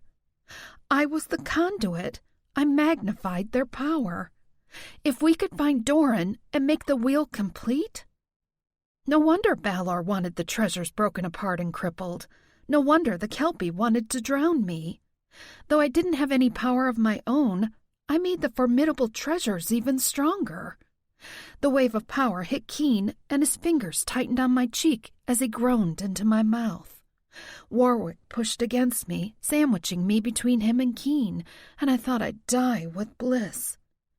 Now I trembled from head to toe, but with pleasure. I'd never really thought about having two men in bed at the same time, but now that I felt them shaking, coming against me, even though they weren't inside me, I wanted it. I wanted it so badly that a very horny part of my brain insisted it'd be a grand idea to take them down to the ground right here and have my wicked way with them. "Right, so Ivar and I are out there saving your cute arse, and you're too busy coming all over each other to even say thank you." Keen released my mouth, but I sagged against him, nestled between him and Warwick. I finally managed to get my head to turn, enough to look at Aiden, and while he wore a fierce scowl, his eyes weren't frosty. They blazed like blue fire. "She was cold," Keen said. "I warmed her up." "Fucking idiots," Aiden retorted, shaking his head. "Did it not occur to you that the leprechaun could have bathed her in magic and taken away the chill with a thought?" Warwick rubbed his mouth against the top of my head and let out a pleased little sound that made my inner muscles tighten all over again. "This was more fun, though I will bathe us now so that we don't stink of sex when we go free the gargoyle. I don't want him to beat me into a bloody pulp for touching her." Green light spilled through me. I heard tinkling chimes, and his scent rolled over me. A green, lush jungle, sweet fruits and flowers, bright and colorful and glorious. They set me on my feet between them. My clothes were dry, even my parka. My hair was fluffed out like I'd stuck my head under a dryer. I'd lost the ponytail holder somewhere. Warwick doused himself in Keen and then dumped green magic over Aiden, too, so he was dry after diving in after me. He came closer, and I threw my arms around him. He squeezed me tightly enough I grunted, unable to breathe. But again, this was a good pain. I thought I fucking lost you, he whispered roughly against my ear. Don't fucking do that again. Are there going to be more Kelpies ahead? The fuck if I know. Probably worse things, to be honest. Great. I blew out a sigh and pulled back enough to see his face. Thank you. And you too, Ivar. What you two did was incredible. Ivar smiled cheerfully. At least we know you're on the right track. No way would a Kelpie be camped out in this random lake in Missouri if it wasn't guarding something important. You did kill it, right? His smile slipped to a grimace. Hopefully, aye. But even beheaded Kelpies can sometimes work their twisted dark magic and sprout a new head. Macklin, Taz. Aiden called, and two of the motorcycle guys came over, one of them handing over the backpack carrying my statue. Watch our backs and keep a close eye on the water. We don't want that fucking Kelpie sneaking up on us. Keen, Smith, take point again. Vivi came close, gave me a hard hug, and then looped her arm through mine. That was scary. Yeah, tell me about it. Even though she was walking beside me, she kept looking off to her right, where the biker dude strode a few paces away. He kept casting furtive glances her way, too. I lowered my voice. So, what's his name? Hammer. I know, it's stupid, but I kind of like it. I kind of like him. For the first time in my life, I heard anxiety in her voice, like she was afraid of upsetting me or disappointing me, or worse, that I would judge her choice and think less of her. When she'd done nothing but blindly and faithfully supported me through all my mistakes and missteps my entire life. My throat ached, but I forced a lightly teasing tone to my voice. I like him too. He reminds me of a big teddy bear. Her breath sighed out, and she patted my hand on her arm. Yeah, that's the perfect metaphor. He's like a cuddly teddy bear, though he can be a grizzly when he wants to be. With a name like Hammer, who's a member of the Demon Hunters Motorcycle Club, he's going to whip some serious ass to protect you. And bring all his friends over to drink beer and play poker and watch sports on television. I laughed. Sounds fun. When do I get invited? Oh, honey, you're already invited, unless you're too busy trying to beat 5 guys off you with a giant stick. About that giant stick, Ivar said, way too loudly, making all the guys laugh. My face burned so hot even my ears crisped. Don't even go there. Chapter 16. This can't be it. Vivi whispered beside me. I didn't say anything aloud, though I agreed. This church was one of those mega churches with soaring steel beam construction, big enough to house a couple of gymnasiums, shopping center, and probably a couple of coffee shops and delis, too. I couldn't imagine any of the old stone from the quaint little country church we'd just left being reused in such an ultra-modern facility. Let alone would I expect to find a giant stone gargoyle inside. Disgusted with myself, I started to turn away, but the smaller gargoyle on Aiden's back caught my attention. Just as he had that first night in the pub, the statue stared at me and wouldn't let me go. Aiden backed closer to me, and I reached out and laid my fingers on top of the gargoyle's head. My vision flickered, and I wasn't seeing the gargoyle in the backpack any longer. It was dark, silent. Torin? I whispered, straining to feel him. Where are you? Can you hear him? Aiden asked. No. It came out closer to a wail than I cared to admit. I can't see anything. Wherever he is, it's dark. Then he's not outside. Do you hear anything? Listen for the smallest sound. A ticking clock. anything. I closed my eyes and tried to sink deeper into the stone, putting myself wherever he was. No voices. No music. How about a heater or fan? Anything man-made? I held my breath, waiting. There was a faint scratching sound, not rhythmic or consistent. I listened a few more minutes and then realized what it was. I'd heard that sound often enough as a kid. A mouse. It's either in the walls or making a bed in something. Right. Now that's something, sure, Ivar said. I can't imagine this brand new fancy church having a mouse problem. Maybe an outdoor building then. Do you smell anything? Can you smell through the connection? I took a deep breath, but all I smelled was the lush, fruity flowers of Warwick's scent. He chuckled. Backing out of the nose zone. I waited, trying to breathe normally as I filtered through the various smells around us. My eyes still saw darkness, but my nose was smelling Aiden's leather jacket and a hint of Vivi's perfume. I closed my other hand on the statue and leaned closer until my forehead touched the stone. I concentrated on the cold stone against my skin, the intricate carvings of vein and muscle in his straining shoulders and forearms, the more delicate structure of his wings. I ran my finger over the bump in his nose, and I was there, in that dark room, with a mouse, and the smell of gasoline, oil, and hay. Old cut grass. My eyes flew open, and I let go of the statue so I could see. An outbuilding for lawnmowers. Without waiting for a signal, Keen and the other scout raced ahead of us looking for anything like that. Aiden strode after them so rapidly that I had to jog to keep up. "Slow down a bit," I gasped. "I want to touch him and see if I feel anything else, but I won't be able to see." Warwick and Ivar came up on either side of me as I put my hand back on the statue. That way, if I fell trotting after Aiden, at least one of them would be able to catch me. But then they lifted me between them, and we were all running.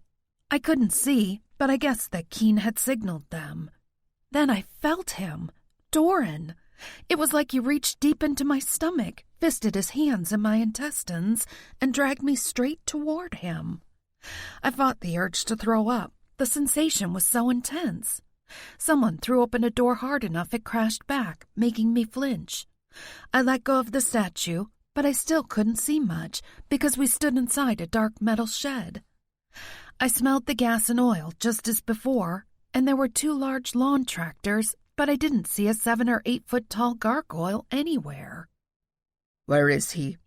Aiden asked softly, turning around to check me. The fist in my stomach twisted and jerked down toward my feet, making me groan. I pointed at the ground. "Down. He's down. There. Somewhere."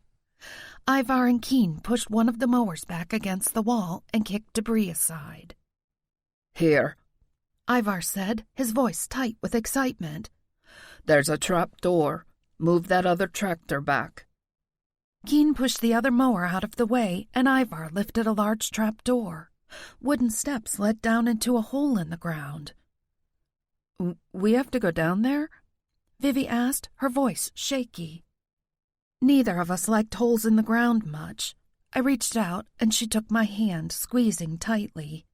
As kids, we'd taken shelter from tornadoes in a dank hole in the ground very much like this one. At least it wasn't warm enough for the snakes and creepy crawlies to be out. Ivar drew the heavy sword and held it in both hands before him. Soft golden light surrounded him in a nimbus, and he stepped down into the hole. "It looks like an old storm shelter that they're using for storage now. It's piled with junk. Hold on." My jaws ached, my teeth clenched together with anxiety. I gripped Vivi's hand so hard my fingers cramped. My pulse thumped in my head, driving me nuts. It seemed like an eternity before Ivar's head popped back up, and he held his hands out to me. "Mostor, your prince awaits." My heart leaped. I met Aiden's gaze, and he nodded, almost smiling, but his eyes were still guarded and reserved. They'd found Doran before, but hadn't been able to free him. He wouldn't get his hopes up, only to have them dashed again. Keen, go ahead of her. The rest of you, spread out around this building and this hole. If anything tries to seal our exit off, we need you to raise the alarm. It's our only way out. I started down the first step, but Vivi still clutched my hand, and she didn't budge. Her face was pale, her palm clammy against mine. "Panic attack," she whispered, her voice shaking. "Give me a sec." I looked around for her biker guy. "Hammer, right? Yeah. Please take care of her." "No, Ree." I firmly placed her hand into Hammer's and let go. "There's no reason for you to suffer a panic attack. This is my fight. Stay up here and stay safe." I took a deep breath and went down after Ivar, clutching his hand. Aiden and Warwick followed, the leprechaun's green magic spinning jewels through Ivar's golden light. Broken planks lined the earthen walls, with sloped shelves still holding mason jars coated in dust so thick they had to have been left here for decades. Someone's old root cellar, no doubt, and the summer's canning hall preserved forever. A jumble of broken furniture was stacked around the perimeter. The smell of dust and decay made my nose itch. In the center of the cellar stood something twice as tall as me, covered in a dusty canvas. My heart pounded. It was the right size from my paintings. Keen and Warwick took a corner of canvas and pulled it back carefully, trying not to sling dust everywhere. I gasped, a soft sound of recognition. The same fierce glare, busted nose, straining shoulders, and clawed feet from my dreams. His wings were tucked around him like a cloak. Even hunched down, he was still a foot taller than Aiden and twice as wide. I stumbled forward and reached up to touch his face. Cold, hard stone without a hint of life. Tears spilled from my eyes. "What have you tried in the past so I don't waste our time?" Aiden grimaced. "Everything." "You're the key," Keen added. "That's all we know. The treasure keeper was the trap, and the treasure keeper is the key to unlocking it." "Don't think I'm weird, okay?" Aiden's eyebrows arched, but he only nodded, silent as I touched the statue. I laid both hands on the gargoyle. I touched his nose, his face, ran my hands across his shoulders. I pressed both hands over his heart, at least where I guessed it would be, and closed my eyes, willing him to come to life, willing him to breathe, move, anything. Nothing. I stretched up on my tiptoes and pressed my lips against his jawline. Aiden gave me a boost up so I could kiss the cold stone lips, but my stone prince still didn't come to life. "What about blood?" I asked as he set me down. He shrugged.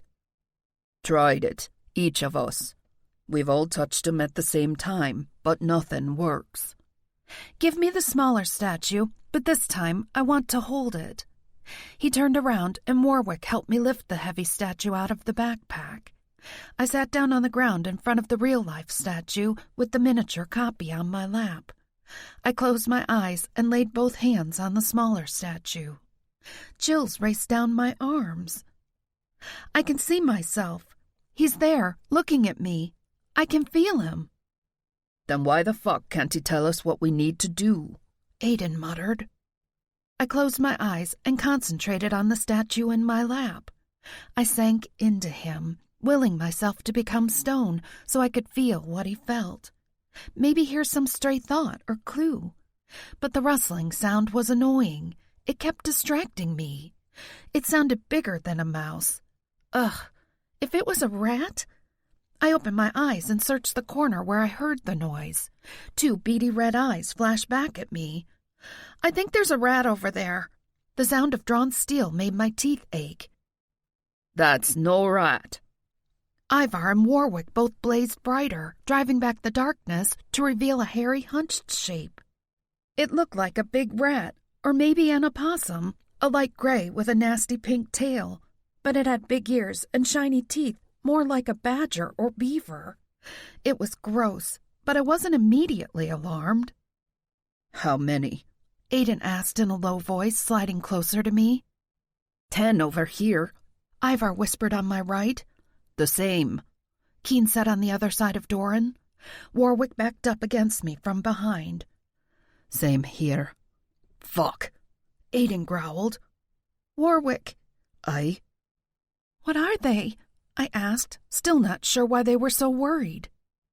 Imps, Aiden replied. If there's anything you can think of to try and break the curse, you'd best do so now, and fast. I gulped and looked up at his grim face. What's wrong? Why are imps so bad? Keen flipped a switch on the flamethrower, and it roared to life, dripping liquid fire from the muzzle. Imps like to eat people, but they won't touch you, Mustor. Chapter 17. Eat people? Fuck! I scooted closer to the gargoyle, with the smaller one on my lap, racking my brain to think of a way to break the curse. I set the smaller statue beneath the larger and looked at them both together. They were exactly the same. But why did I feel Doran so much better and see through the larger one's eyes when I touched the replica? Was it because of Warwick's magic that had created it? I couldn't think why that'd make a difference. My hands trembled, and I caught myself nibbling on the skin on the inside of my thumbnail, a bad nervous habit I'd broken long ago. I brought up each painting in my mind, flashing through them again. I couldn't think of anything that would help. I had the treasures. I had found Doran's hiding place. No other clues were there.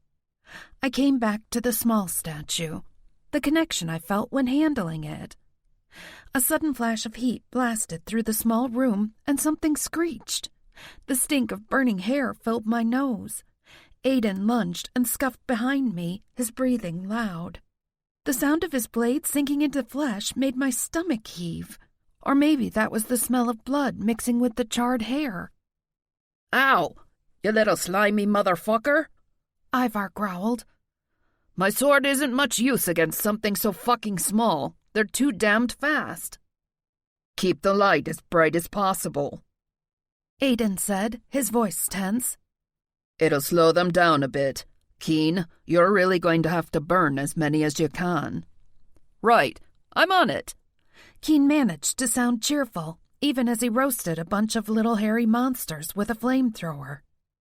At least as long as the fuel holds. How long? Aiden asked. 20, maybe 30 minutes. You heard him, Ree. That's your ticking clock. Then Warwick's getting you out of here. I bit back the arguments and entreaties. He'd only ignore me. My best bet was to figure out how to break Doran's curse. Then it wouldn't matter how long Keen could roast the imps and keep them back. I pressed my lips to the little gargoyle again. I touched his nose. I closed my eyes and prayed. I hugged him. I yelled at him. And the stone glared back at me, silent and frozen. Tears burned my eyes. I risked a quick look around to see how the guys were holding up. Blood ran down Aiden's cheek, and he held his left arm awkwardly, clamped against his side like it was hurt. A chunk was missing from the sleeve of his leather jacket. Ivar's shirt was bloody beneath his coat, exactly as in my painting. Dirt and sweat streaked his face, deeply lined with exhaustion. It must tax him to have to keep the lights so bright, and he'd also have to help kill the Kelpie. Keen shot controlled bursts of flames from the weapon on his hip, but I could tell by the tightness on his face that he was worried. Seriously worried. Warwick pressed against my back, one hand on my shoulder, his green magic spilling down over me, shielding me. We're running out of time. I squeezed my eyes shut and remembered the last time I'd dreamed of Doran. He'd held me while I fell asleep. He'd whispered my name and stroked my hair, his voice so gentle and deep, lulling me to sleep. Or the dream when he'd almost made love to me. It'd been so real. If we all died, I'd never have the flesh and blood version of that dream. I'd never get to capitalize on the heat in Aiden's blue eyes, or the sultry curve of Keen's luscious mouth, or the feel of Ivar's light bathing my naked skin in a golden glow, or wrap myself in the black silk of Warwick's hair. A tear slipped down my cheek and dripped onto the miniature gargoyle. I didn't remember picking him up again. I sniffed and wiped the dampness off him, my fingers settling in the hollow of his throat below his Adam's apple. His naked throat. There wasn't a necklace. The heavy chain with the stone pebble dangling from it. That'd been in the dream. I looked up at the larger statue, and he wore the necklace.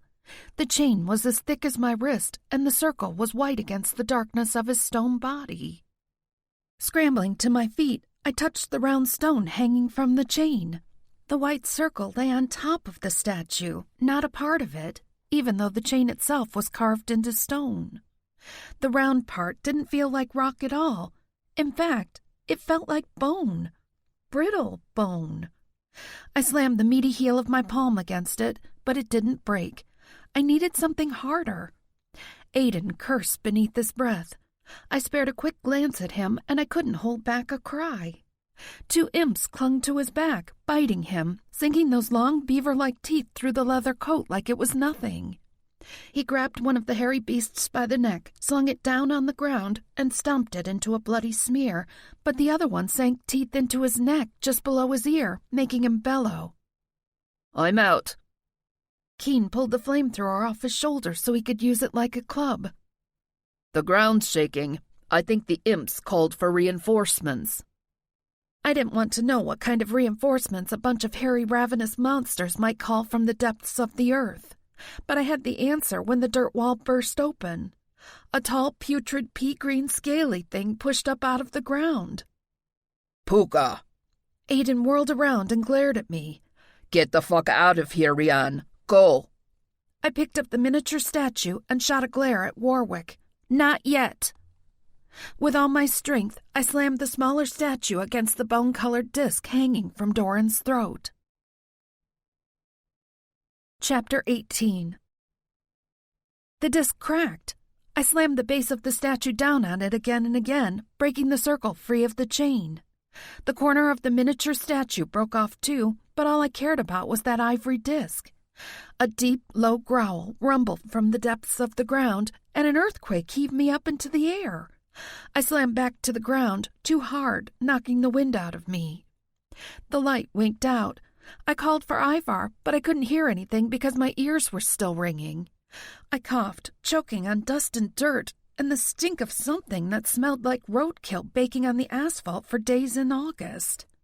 I pushed up on my hands and knees, blinking furiously. Something stared back at me. Close. 2 red beady eyes blinked. Stained teeth as long as my thumb flashed in the darkness. My first instinct was to scramble to my feet, but I made myself hold still, staring back at the imp. It tipped its head and made a chirping sound that wasn't scary. In fact, it might have been kind of cute. But then I realized it was only calling its friends over to share the tasty morsel it found. 2 more imps joined the one watching me. I didn't dare look away to see where the guys were. I tried to use my senses, but my ears were still ringing. Surely they were okay. An earthquake wouldn't hurt the 3 treasures who'd already defeated a giant horse octopus and 20 or more hairy dog-sized rats. The 3 imps suddenly quivered. Cowering, they scurried backwards into the darkness. Grinning, I relaxed a bit and rocked back on my heels. Phew, that was close. Is Ivar okay? Aiden didn't answer, neither did Keen or Warwick. I could hear heavy breathing behind me, so my ears were improving. The hair at the base of my skull prickled. If it wasn't my guys... Doran! I did it! I freed him! Heart in my throat, I whirled around and froze. The puka stood just paces away, drooling as it looked at me. Lanky hair like seaweed clung to its head, and it reeked even worse than the imps. It looked like a green Sasquatch, mostly scaled, but with uneven patches of mossy hair. Near the stairs, Aiden and Warwick both fought another puka, barely holding it back. King cursed and yelled on the other side of the room, swinging his empty flamethrower like a bat. Ivar lay on the ground behind him. He wasn't moving. It took me a moment to realize the large gargoyle statue was gone. Chunks of stone and rubble was all that was left. A small cry escaped. Oh, fuck! I'd broken him. I'd shattered Doran into a million pieces. How the fuck am I going to put him back together again? Treasure Keeper. I jerked my gaze back to the puka, surprised that it could speak. Evil Eye has promised a great reward for you, especially if I bring you back alive. Bring me back where? It grinned, licking slug-like lips that made me shudder. He never said I couldn't taste you first. I backed away, carefully, feeling for each step so I didn't fall over a chunk of Doran. A sob tore through my throat. Doran! A massive taloned paw dropped onto my shoulder and jerked me back against cold, hard stone. You called, Mostor? Chapter 19. That voice. It rumbled like granite boulders tumbling down the side of a mountain, but underneath, it sounded like Doran. The man who'd whispered in my head, driving me to paint nonstop for days. I started to turn to him, tears dripping down my cheeks, but the puka let out a terrible shriek that made me clamp my hands over my ears. It sounded like a massive train derailing, metal screeching on metal as it came off its tracks. The other pukas came to join it. They bared blood-stained teeth, their long knife-like claws shredding the earth with anticipation, eyes glittering with hatred. Aiden stepped up beside me and laid a hand on my shoulder. Keen dragged Ivar up, and they limped over to us. Ivar lifted his head, and both he and Keen reached for me. All 4 treasures touching me. The wheel blazed to life inside me, spinning with Ivar's golden light. All 4 spokes. Whole, balanced, complete. Then Warwick stepped closer, sliding his hand around Aiden so he could touch me too. Warwick's green magic poured into the wheel, making it spin faster, brighter. A wave of power exploded out of me. Their power finally united once more. I trembled as the magic poured into me, swirled around the wheel, and then surged out, a constant, massive flow. I didn't try to direct it, even if I could have. That wasn't my job. Just as when I painted, I surrendered to the muse, or in this case, the treasures, and let them use me as their conduit. Power slammed the pukas back into the bowels of the earth. Doran's voice crashed like a massive thunderstorm. Tell Balor that the Stone of Destiny lives and breathes again. The Treasure Keeper is ours. The curse is broken. He snatched me close and surged up the stairs and out of the storage building. His wings unfurled, and he launched into the air, clutching me against him. I twisted toward him and hooked my arm around his neck, bearing my face against him. For one thing, he smelled good, like wet stone after a summer thunderstorm. But I also fucking hated heights. If I looked at how high we were, I'd probably throw up all over him. He still felt like hard stone, but now he was hot to the touch, breathing, muscles moving beneath my cheek. His heart thundered against my ear, and I felt his emotions as my own. He flew in a slow circle, drawing in deep breaths of fresh, crisp air, reveling in the sunlight. He wanted to soar as high as possible and roll crazily across the sky, his joy bubbling out in a vicious shout, but instead he tucked me close and drifted back down to the ground to land with a gentle thud. He set me on my feet, facing him. Even crouched down, his head was higher than mine. He was a deep gunmetal gray, just as in my paintings, with black, inky eyes. And yeah, he had a fierce glare, a busted-up nose, huge claws, and leathery wings. I leaped up to throw both arms around his neck anyway. He enfolded me close, mindful of his claws. Rian Newkirk, Treasure Keeper, you are victorious this day. You broke the curse that held me trapped in stone for hundreds of years. His shape floated beneath my hands, gargoyle's hide fading away to a man's skin. A very naked, very large man who held me a foot off the ground and tucked me tightly against him. Doran! Keen ran up and gave him a friendly slap on the back. You're as mean as ever, I see. Doran grinned and punched him in the shoulder hard enough that the other man grunted and took a half-step back. Now that's a grand way to say welcome back. Ivar joined in, throwing an arm around me and one around Doran to draw us into a group hug, with Keen laughing in the middle. Hey now, if there's going to be naked hugging, then I'd rather have most door between us. Pointy ears, Doran bellowed. Rustle me up some clothes. Warwick laughed in my head, giving me images of Doran dressed like what I'd first thought of when someone said leprechaun. What would you like to see him in? I snickered. You'd better be more specific if you don't want to be dressed in a green suit and pointy ears yourself. While they made increasingly vulgar suggestions about what my leprechaun should dress him in, I looked around for Aiden. He hesitated a few paces back, frowning like always. Mean, furious, fists clenched at his sides. But all I felt from him was abject longing and deepest shame. He wanted to join us. He wanted to laugh and joke and hug his best friend who'd been lost for hundreds of years. But his own guilt kept him locked away. It'd been his fault that Doran had been cursed in the first place, and pride kept Aiden from approaching. He'd rather choose to be ostracized than learn that his friend hated him for his part in the curse. Aiden. I waited until he met my gaze, his icy blue eyes narrowed. I held my hand out to him, and he flinched. Come here. Glaring at me, he stepped closer and clamped his hand over mine. The other guys quieted a bit, automatically stepping back so Doran saw him beside me. Tugging a black t-shirt down over his chest, Doran looked first at me, an eyebrow arched. What do you think, love? Am I acceptable? My eyes blurred with tears, but I quirked my lips and gave him a hopeful, sultry look. You were perfectly acceptable as the gargoyle, but honestly, I paused and deliberately let my gaze trail down his body. He'd settled on tight black jeans and the plain t-shirt which hugged every muscle and bulged to perfection. I much preferred you naked. The other three guys roared with laughter, but Aiden didn't even crack a smile as Doran stepped closer. He cupped my chin and bent down to murmur against my lips. That can be arranged, love, as soon as we're somewhere safe. Then he straightened and leveled a dark look on Aiden. I told her I was going to kill you.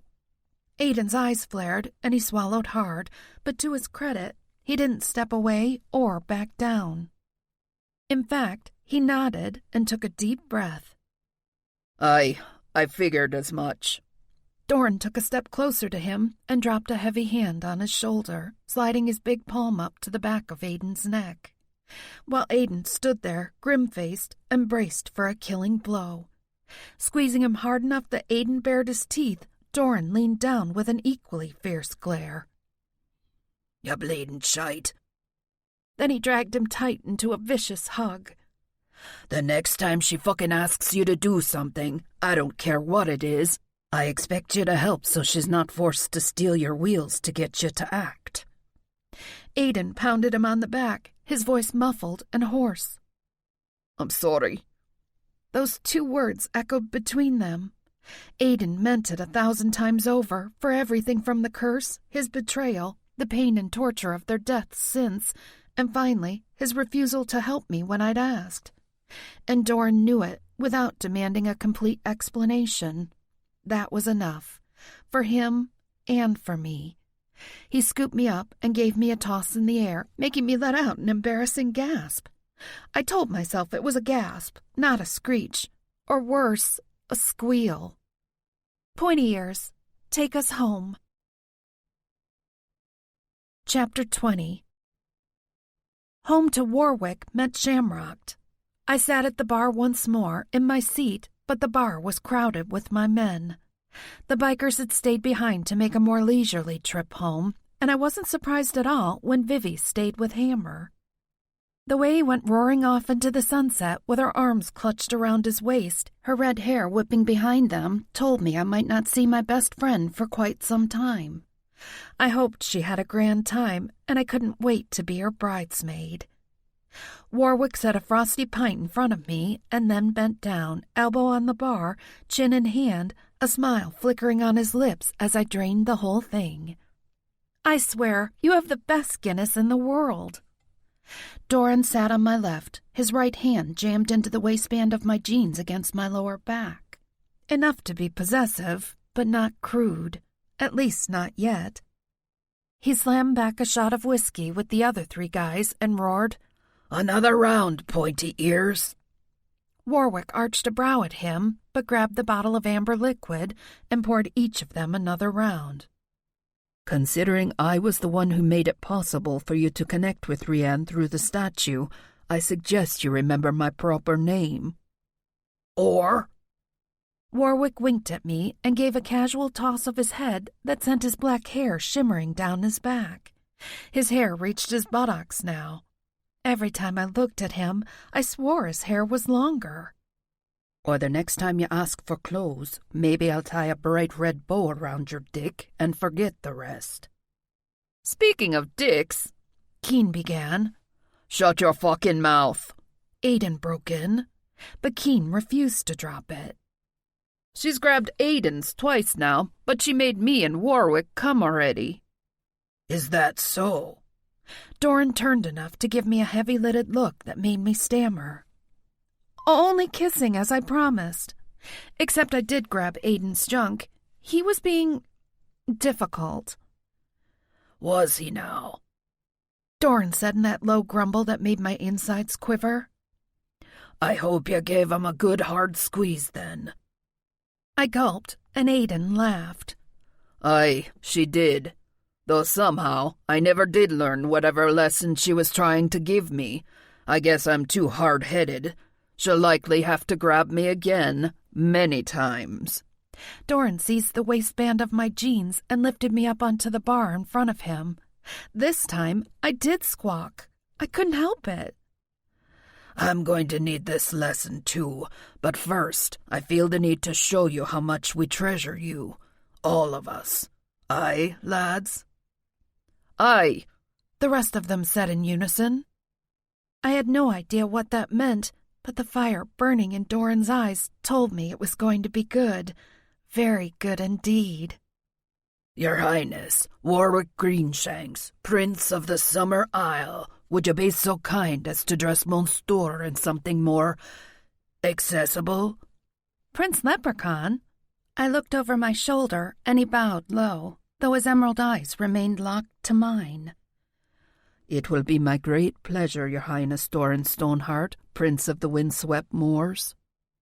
I jerked my head around to search Doran's face. "You're a prince, too?" "We all are," Ivar said. "except Aiden. He's actually king of the Fallen Dells." Aiden grunted sourly. "They're called the Fallen Dells for a reason. There's no kingdom left. Balor destroyed it all thousands of years ago." Before I could ask the other 2 guys what their formal names were, Warwick snapped his fingers. I suddenly found myself sitting bare-ass naked on top of the bar, except for the emerald green corset top I'd worn the first night I found my way into Shamrocked. I reflexively started to close my thighs and cross my arms over myself, shocked and, embarrassed. But Doran was sitting between my thighs already, and I didn't want him to think I was afraid. I wasn't at all. But it was one thing to flirt and tease and kiss, and entirely different to suddenly be so exposed in front of 5 men, one of which I'd only known in my dreams. Besides, I wasn't exactly 100% confident in my own body. Being married to a passive-aggressive asshole had put a dent in my confidence. I was too short, too chunky. "Now that is a sight worth enduring a dark curse for hundreds of years," Doran whispered, his voice a low, deep rumble that made me shiver. He caught my hand and lifted my trembling fingers to his mouth, pressing a kiss to each fingertip. "May I treasure you, love." Oh, fuck. His voice. So deep and growly. Goosebumps raced down my arms. But he waited, looking at my breasts lifted up by the corset, down my nipped-in waist, and finally settling on my pussy, open and bare, and aching with need. I was wet and more than eager. I just hadn't expected to end up on top of the bar with them all looking at me. My cheeks blazed, but I glanced over to see the other guy's reaction. Ivar leaned back against the bar, putting his impressive package on display like Aiden had that day in the tattoo parlor. But where Aiden had done it to try and piss me off, Ivar hoped I'd be tempted to give him a good squeeze while Doran treasured me, whatever the fuck that was. Keen licked his lips as he circled Doran, coming around to my other side so he could prop an elbow on the bar and look up at me. His hair tumbled down into his eyes, his mouth soft and lush, and so damn tempting as he very deliberately stripped off the gloves so he could touch me. But I wouldn't need his kiss or his touch to come in record time. What does treasure involve? If he meant to take his clothes off and fuck me on the bar, I'd be down with that, even if the others watched, especially if they watched, even though the thought made me blush. Doran stood, kicked the bar stool out of his way, and dropped to his knees in front of me. It involves me licking this sweet pussy until you come, while any man of your choice kisses you and touches you. Then Aiden can slide up here and take my place while I kiss you, and then Ivar and Warwick. Keen'll go last, because once he touches you with his magic lips, you won't be able to take more. My eyes were probably almost as big as silver dollars, and I was pretty sure my mouth hung open. He leaned toward me, his eyes locked to mine. After treasuring comes fucking, if you're up to it, yeah? Yeah. I swallowed hard, trying to string words together. Please. He cupped my knees and pushed my legs up on the bar, knees bent, opening me fully to him. Lean back into Warwick, love. He's got you. And so I found myself draped back on top of a lovely old-world bar in a fairy pub while a gargoyle ate me out and a leprechaun kissed me. Warwick cradled me against him, supporting my head with one hand so I could twist around and reach his mouth. His hair tumbled down over his shoulder to pool on my breasts like black silk. Doran took a deep, broad stroke with his tongue up the full length of my slit, making me arch up off the bar. His hands gripped the backs of my thighs, pushing me wider, holding me still. Just enough force to make me revel in his strength. Like when Ivar had carried me, I didn't feel weak or scared or intimidated, even though Doran was holding me down. I felt treasured. Doran licked every inch of me except my clit.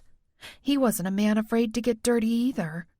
He buried his face against my drenched pussy, using his chin and nose to rub and push on every sensitive inch of me.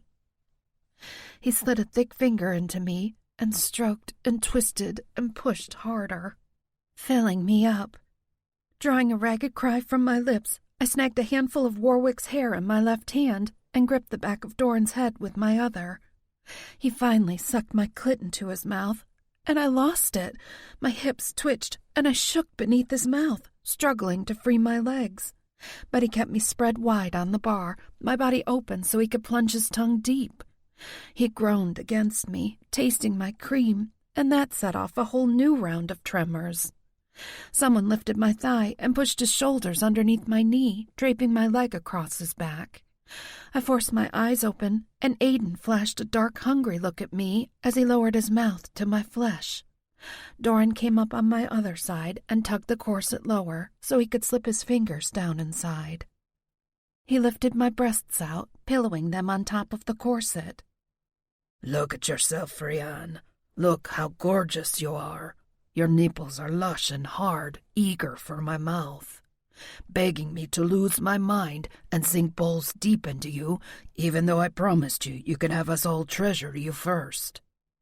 I looked down my body, my breasts exposed, my nipples rock hard, Aiden between my thighs, ice blue eyes flashing up at me a moment before he sank his tongue deep inside me. Ivar moved closer, his eyes shining with his inner light. May I treasure your nipples, Mostor? I groaned, my head dropping back against Warwick. Was that an aye or nay, Doran? Doran laughed and rubbed his face against my left breast, rasping the tender nipple with his stubble. It made me shudder on another cry. Again, as Ivar leaned in and inhaled my other breast. While Warwick kissed my neck and lightly bit my shoulder, I arched up against Aiden's mouth and came again, but this time I yelled so loudly my throat hurt. When I could finally open my eyes, I'd realized I'd squeezed my thighs around Aiden's head so hard I'd probably killed him. I loosened my fierce leg grip, and he sank his teeth into my thigh, his mouth wide, biting hard enough to leave the indentation of his teeth in my skin. So then Ivar and Doran both pressed their teeth into my breasts. Not as hard, but definitely enough to make me shudder and hurt my own eardrums again. I gripped the back of Doran's neck and tugged him until he looked up at me. "Please, I need you." Aiden immediately stepped back so Doran could stand between my thighs. But his fucking jeans were still on, still zipped. As soon as I thought it, Warwick waved a finger and Doran's clothes disappeared. "Thank you," I whispered. Looking at him took my breath away. He'd had a hard life. You could tell from all the scars on his body. His face had been smashed or beaten. His shoulder was scarred, an ugly puckered scar on his side that looked like an arrow or sword had sank through him. Not to mention all the cuts, scrapes, and claw marks that crisscrossed his body in old thin white scars. Yet he was Stoneheart, the formidable stone of destiny that led the 4 great treasures of Ireland. And he was mine, all mine. Let me guess, all those scratches are from your previous treasure keepers, because I'm pretty sure I'm going to leave marks on your back when you finally get inside me. He gripped his magnificent cock and gave himself a slow pump, watching the way I licked my lips. "Tear me up if you'd like, love, but I can promise you that not one of these scars is from any previous treasure keeper, except this one." He briefly touched his left pectoral muscle, but I didn't see any scar there.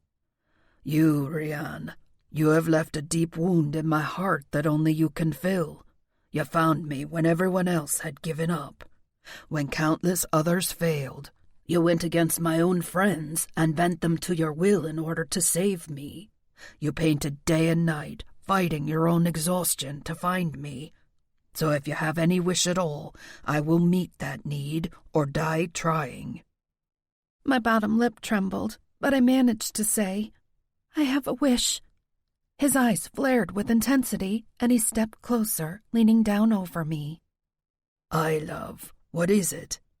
"I want to see the rest of my treasures jacking off while you fuck me, and then I want Keen to kiss me so we all come together at the same time." Doran tugged my ass closer to him, his eyes blazing with heat. "That can be arranged, love. Lads, you heard most Thor." Their clothes disappeared in a flash of green magic, giving my eyes a feast of powerful muscled men. Aiden had full-color sleeves tattooed on both of his biceps down to his wrists.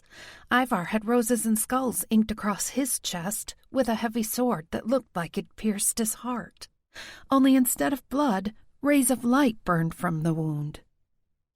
I turned my head to see what Keen had tattooed, but at first glance I didn't see any. He turned around enough to flash a gorgeous, colorful back tattoo, so intricate that it'd take hours to explore it all. Something I intended to do at my leisure. Aiden shot a glare at Warwick. "That's my favorite leather jacket. I had best get it back." "Not if I'm keeping it," I told him. He leaned closer, a snarl twisting his lips. "Do you think I'd give you the jacket off my back?" I nodded and dropped my gaze to his dick. He huffed out a laugh. "Right, yeah, so I would." "Warwick, do you have any tattoos?" Face skin doesn't take to ink, sadly.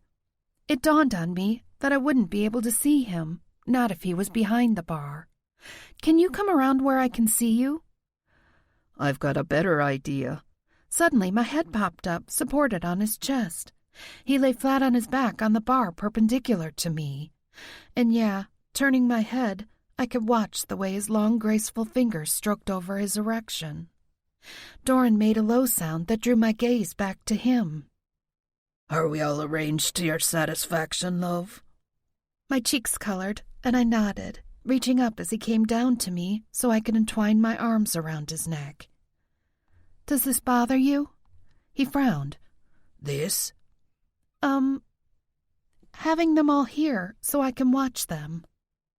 A smile broke the grim lines of his face, and he reached down to position himself. He rubbed his dick against me, making sure to nudge my swollen clit. My legs trembled, my breath catching in my throat. Never. You're the conduit, our hub. It's only natural that we center around you every chance we get. He sank into me, taking his time, thrusting only an inch or so before easing back out. I wanted him, definitely, but I hadn't had a man of such size before. After coming twice already, my clit was so damned sensitive that I couldn't stay still. By the time he was balls deep, I was the one sweating and shaking when he'd been in prison for hundreds of years. He lowered his chest against me, bracing one forearm on top of Warwick beside my head. I've had lifetimes to lie in darkness and plot all the wicked pleasures I'd give the lucky treasure keeper who managed to free me. Granted, I didn't expect she'd be able to bring Greenshanks to heel, but you did, and here he is, lying beneath us both. What kind of wicked pleasures? He slowly pulled out of me, making me writhe and gasp and quiver all over again. Look at your treasures, love. Look at the way they stare at you, wishing they were inside you, wishing we could all be inside you at once. Aching to come in you, on you, marking you as ours. Would you like that, love? I liked it so much that I couldn't even manage to nod my head. I couldn't think, not with Doran thrusting back inside me. Warwick's stomach lifted in a slow roll, his fingers working his dick so close to me. Keen's breathing, already ragged, his eyes glowing with heat as he came closer, hoping for that kiss. His eyes locked on my mouth. I stretched out both hands, one for Keen and the other toward Aiden and Ivar. I wasn't sure which I had until golden light crept up my arm, wrapping me in the warmth of liquid sunlight. His dick was like a thick red-hot iron rod in my hand. Green magic swirled to life inside me, meeting that golden warmth. The wheel spun, the spokes gaining speed, lifting me up, power cascading higher and higher. I was going to come apart. I'd break into 1,000 pieces, like the gargoyle statue. Now, Doran whispered, and Keen pressed his mouth to mine. I shattered. His breath oomphed out with mine, and I felt his magical gift of pleasure spilling through me, and then spitting out to the rest of them. With a guttural cry, Doran thrust deep inside me like he was going to split me open and look for another curse to break. Ivar groaned, his cock jerking in my hand. I felt hot splashes of cum on my arm and shoulder from him and Aiden. Keen kept his mouth locked to mine, spilling on both me and Doran. Hopefully he didn't mind. Warwick lasted the longest, and I had to admit, part of me was disappointed when his cum was exactly the same as the other men's, rather than green sparkles, though it was pretty impressive that he managed to get some on my breasts. Doran dropped his weight against me, grinding me into the wooden bar. I lay there, gasping for breath, my entire body throbbing with pleasure, covered in cum and sweat, and I started to laugh. A good laugh. The kind of laugh I hadn't had in a very long time. Probably since I'd been a kid running barefoot in the woods looking for my lost prince. And now I had him. Them, rather. All 5 of them. Doran nuzzled my throat. I love to hear that sound on your lips, Monsieur. Second only to that delightful sound you make when you come that nigh busts my eardrums. Blushing again, I thumped him on the shoulder. Where are we going to live? Anywhere you'd like. The world is ours, love. Both worlds, Warwick added, his fingers stroking my hair. I would love to show you the Summer Isle. He sat up, helping me upright between him and Doran, and he chuckled against my ear. If you'd like green sparkles next time, I can certainly accommodate that. In fact, I can spin rainbows every single time you fuck me, and you can have my pot of gold any time you wish. Aye, the other men said, grinning and slapping each other on the back. I think it's time for another drink, Doran said. And, maybe some clothes? Warwick snapped his fingers, giving us back the clothes we'd been wearing, except I kept the corset top and gained Aiden's leather jacket. He scowled, but only a little, and his eyes gleamed like sapphires. Setting up a line of shots, Warwick gave Doran the bottle of whiskey and then leaned closer to me. I still sat on top of the bar, but everything had changed. It was like picking up Warwick's token and looking at Shamrocked through new lenses again. Only this time, I was the only one who'd changed. I ached with the deep, pleasant throb of a well-used pussy. My sensitive clit rubbed against my jeans and made my breath catch every time I moved. And yeah, the corset was way lower than I'd ever dared to wear it before. The brown of my areolae peeked out over the sweetheart neckline. I examined my hands and slipped my fingers up inside the right jacket sleeve to touch my forearm, remembering how Ivar had come on me just a few minutes ago. I guess treasure keepers absorbed that magic because I didn't feel sticky or gross, and there wasn't any residue left, other than the golden shimmer on my hand and a hint of green on my chest. "Are you well, treasure keeper?" Very well. Fantastic, actually. It's just a lot to take in. I mean, I just had sex with 5 men on top of a bar. Technically, it was 3 men, a gargoyle, and a leprechaun. He slipped his arms around me, drawing me back against him. His ridiculous hair spilled into my lap, and I combed my fingers through the silky strands, shaking my head ruefully. You are going to grow your hair to the ground, aren't you? Aye, of course. We will do anything for you, Rianne. Anything at all, just to see you smile. Even if that means stealing the formidable Spears jacket or motorcycle again. Aiden leaned in, a fierce scowl on his face, though all he said was, "Promise me that the first time you let me fuck you, that you wear that jacket and nothing else." I batted my eyes at him. Deal. And let me watch, or better yet, let me participate right here all over again. Warwick laughed against my ear. My lovely 1,000-year-old bar will never be the same. This concludes Shamrocked by Jolie Sue Burkhart. Narrated by Megan Kelly. Copyright 2018 through 2020 by Jolie Sue Burkhart. This unabridged audiobook is published by arrangement with Jolie Sue Burkhart and was produced in the year 2020 by Tantor Media Incorporated, a division of Recorded Books which holds the copyright thereto. Please visit Tantor.com for more information on our growing library of unabridged audiobooks.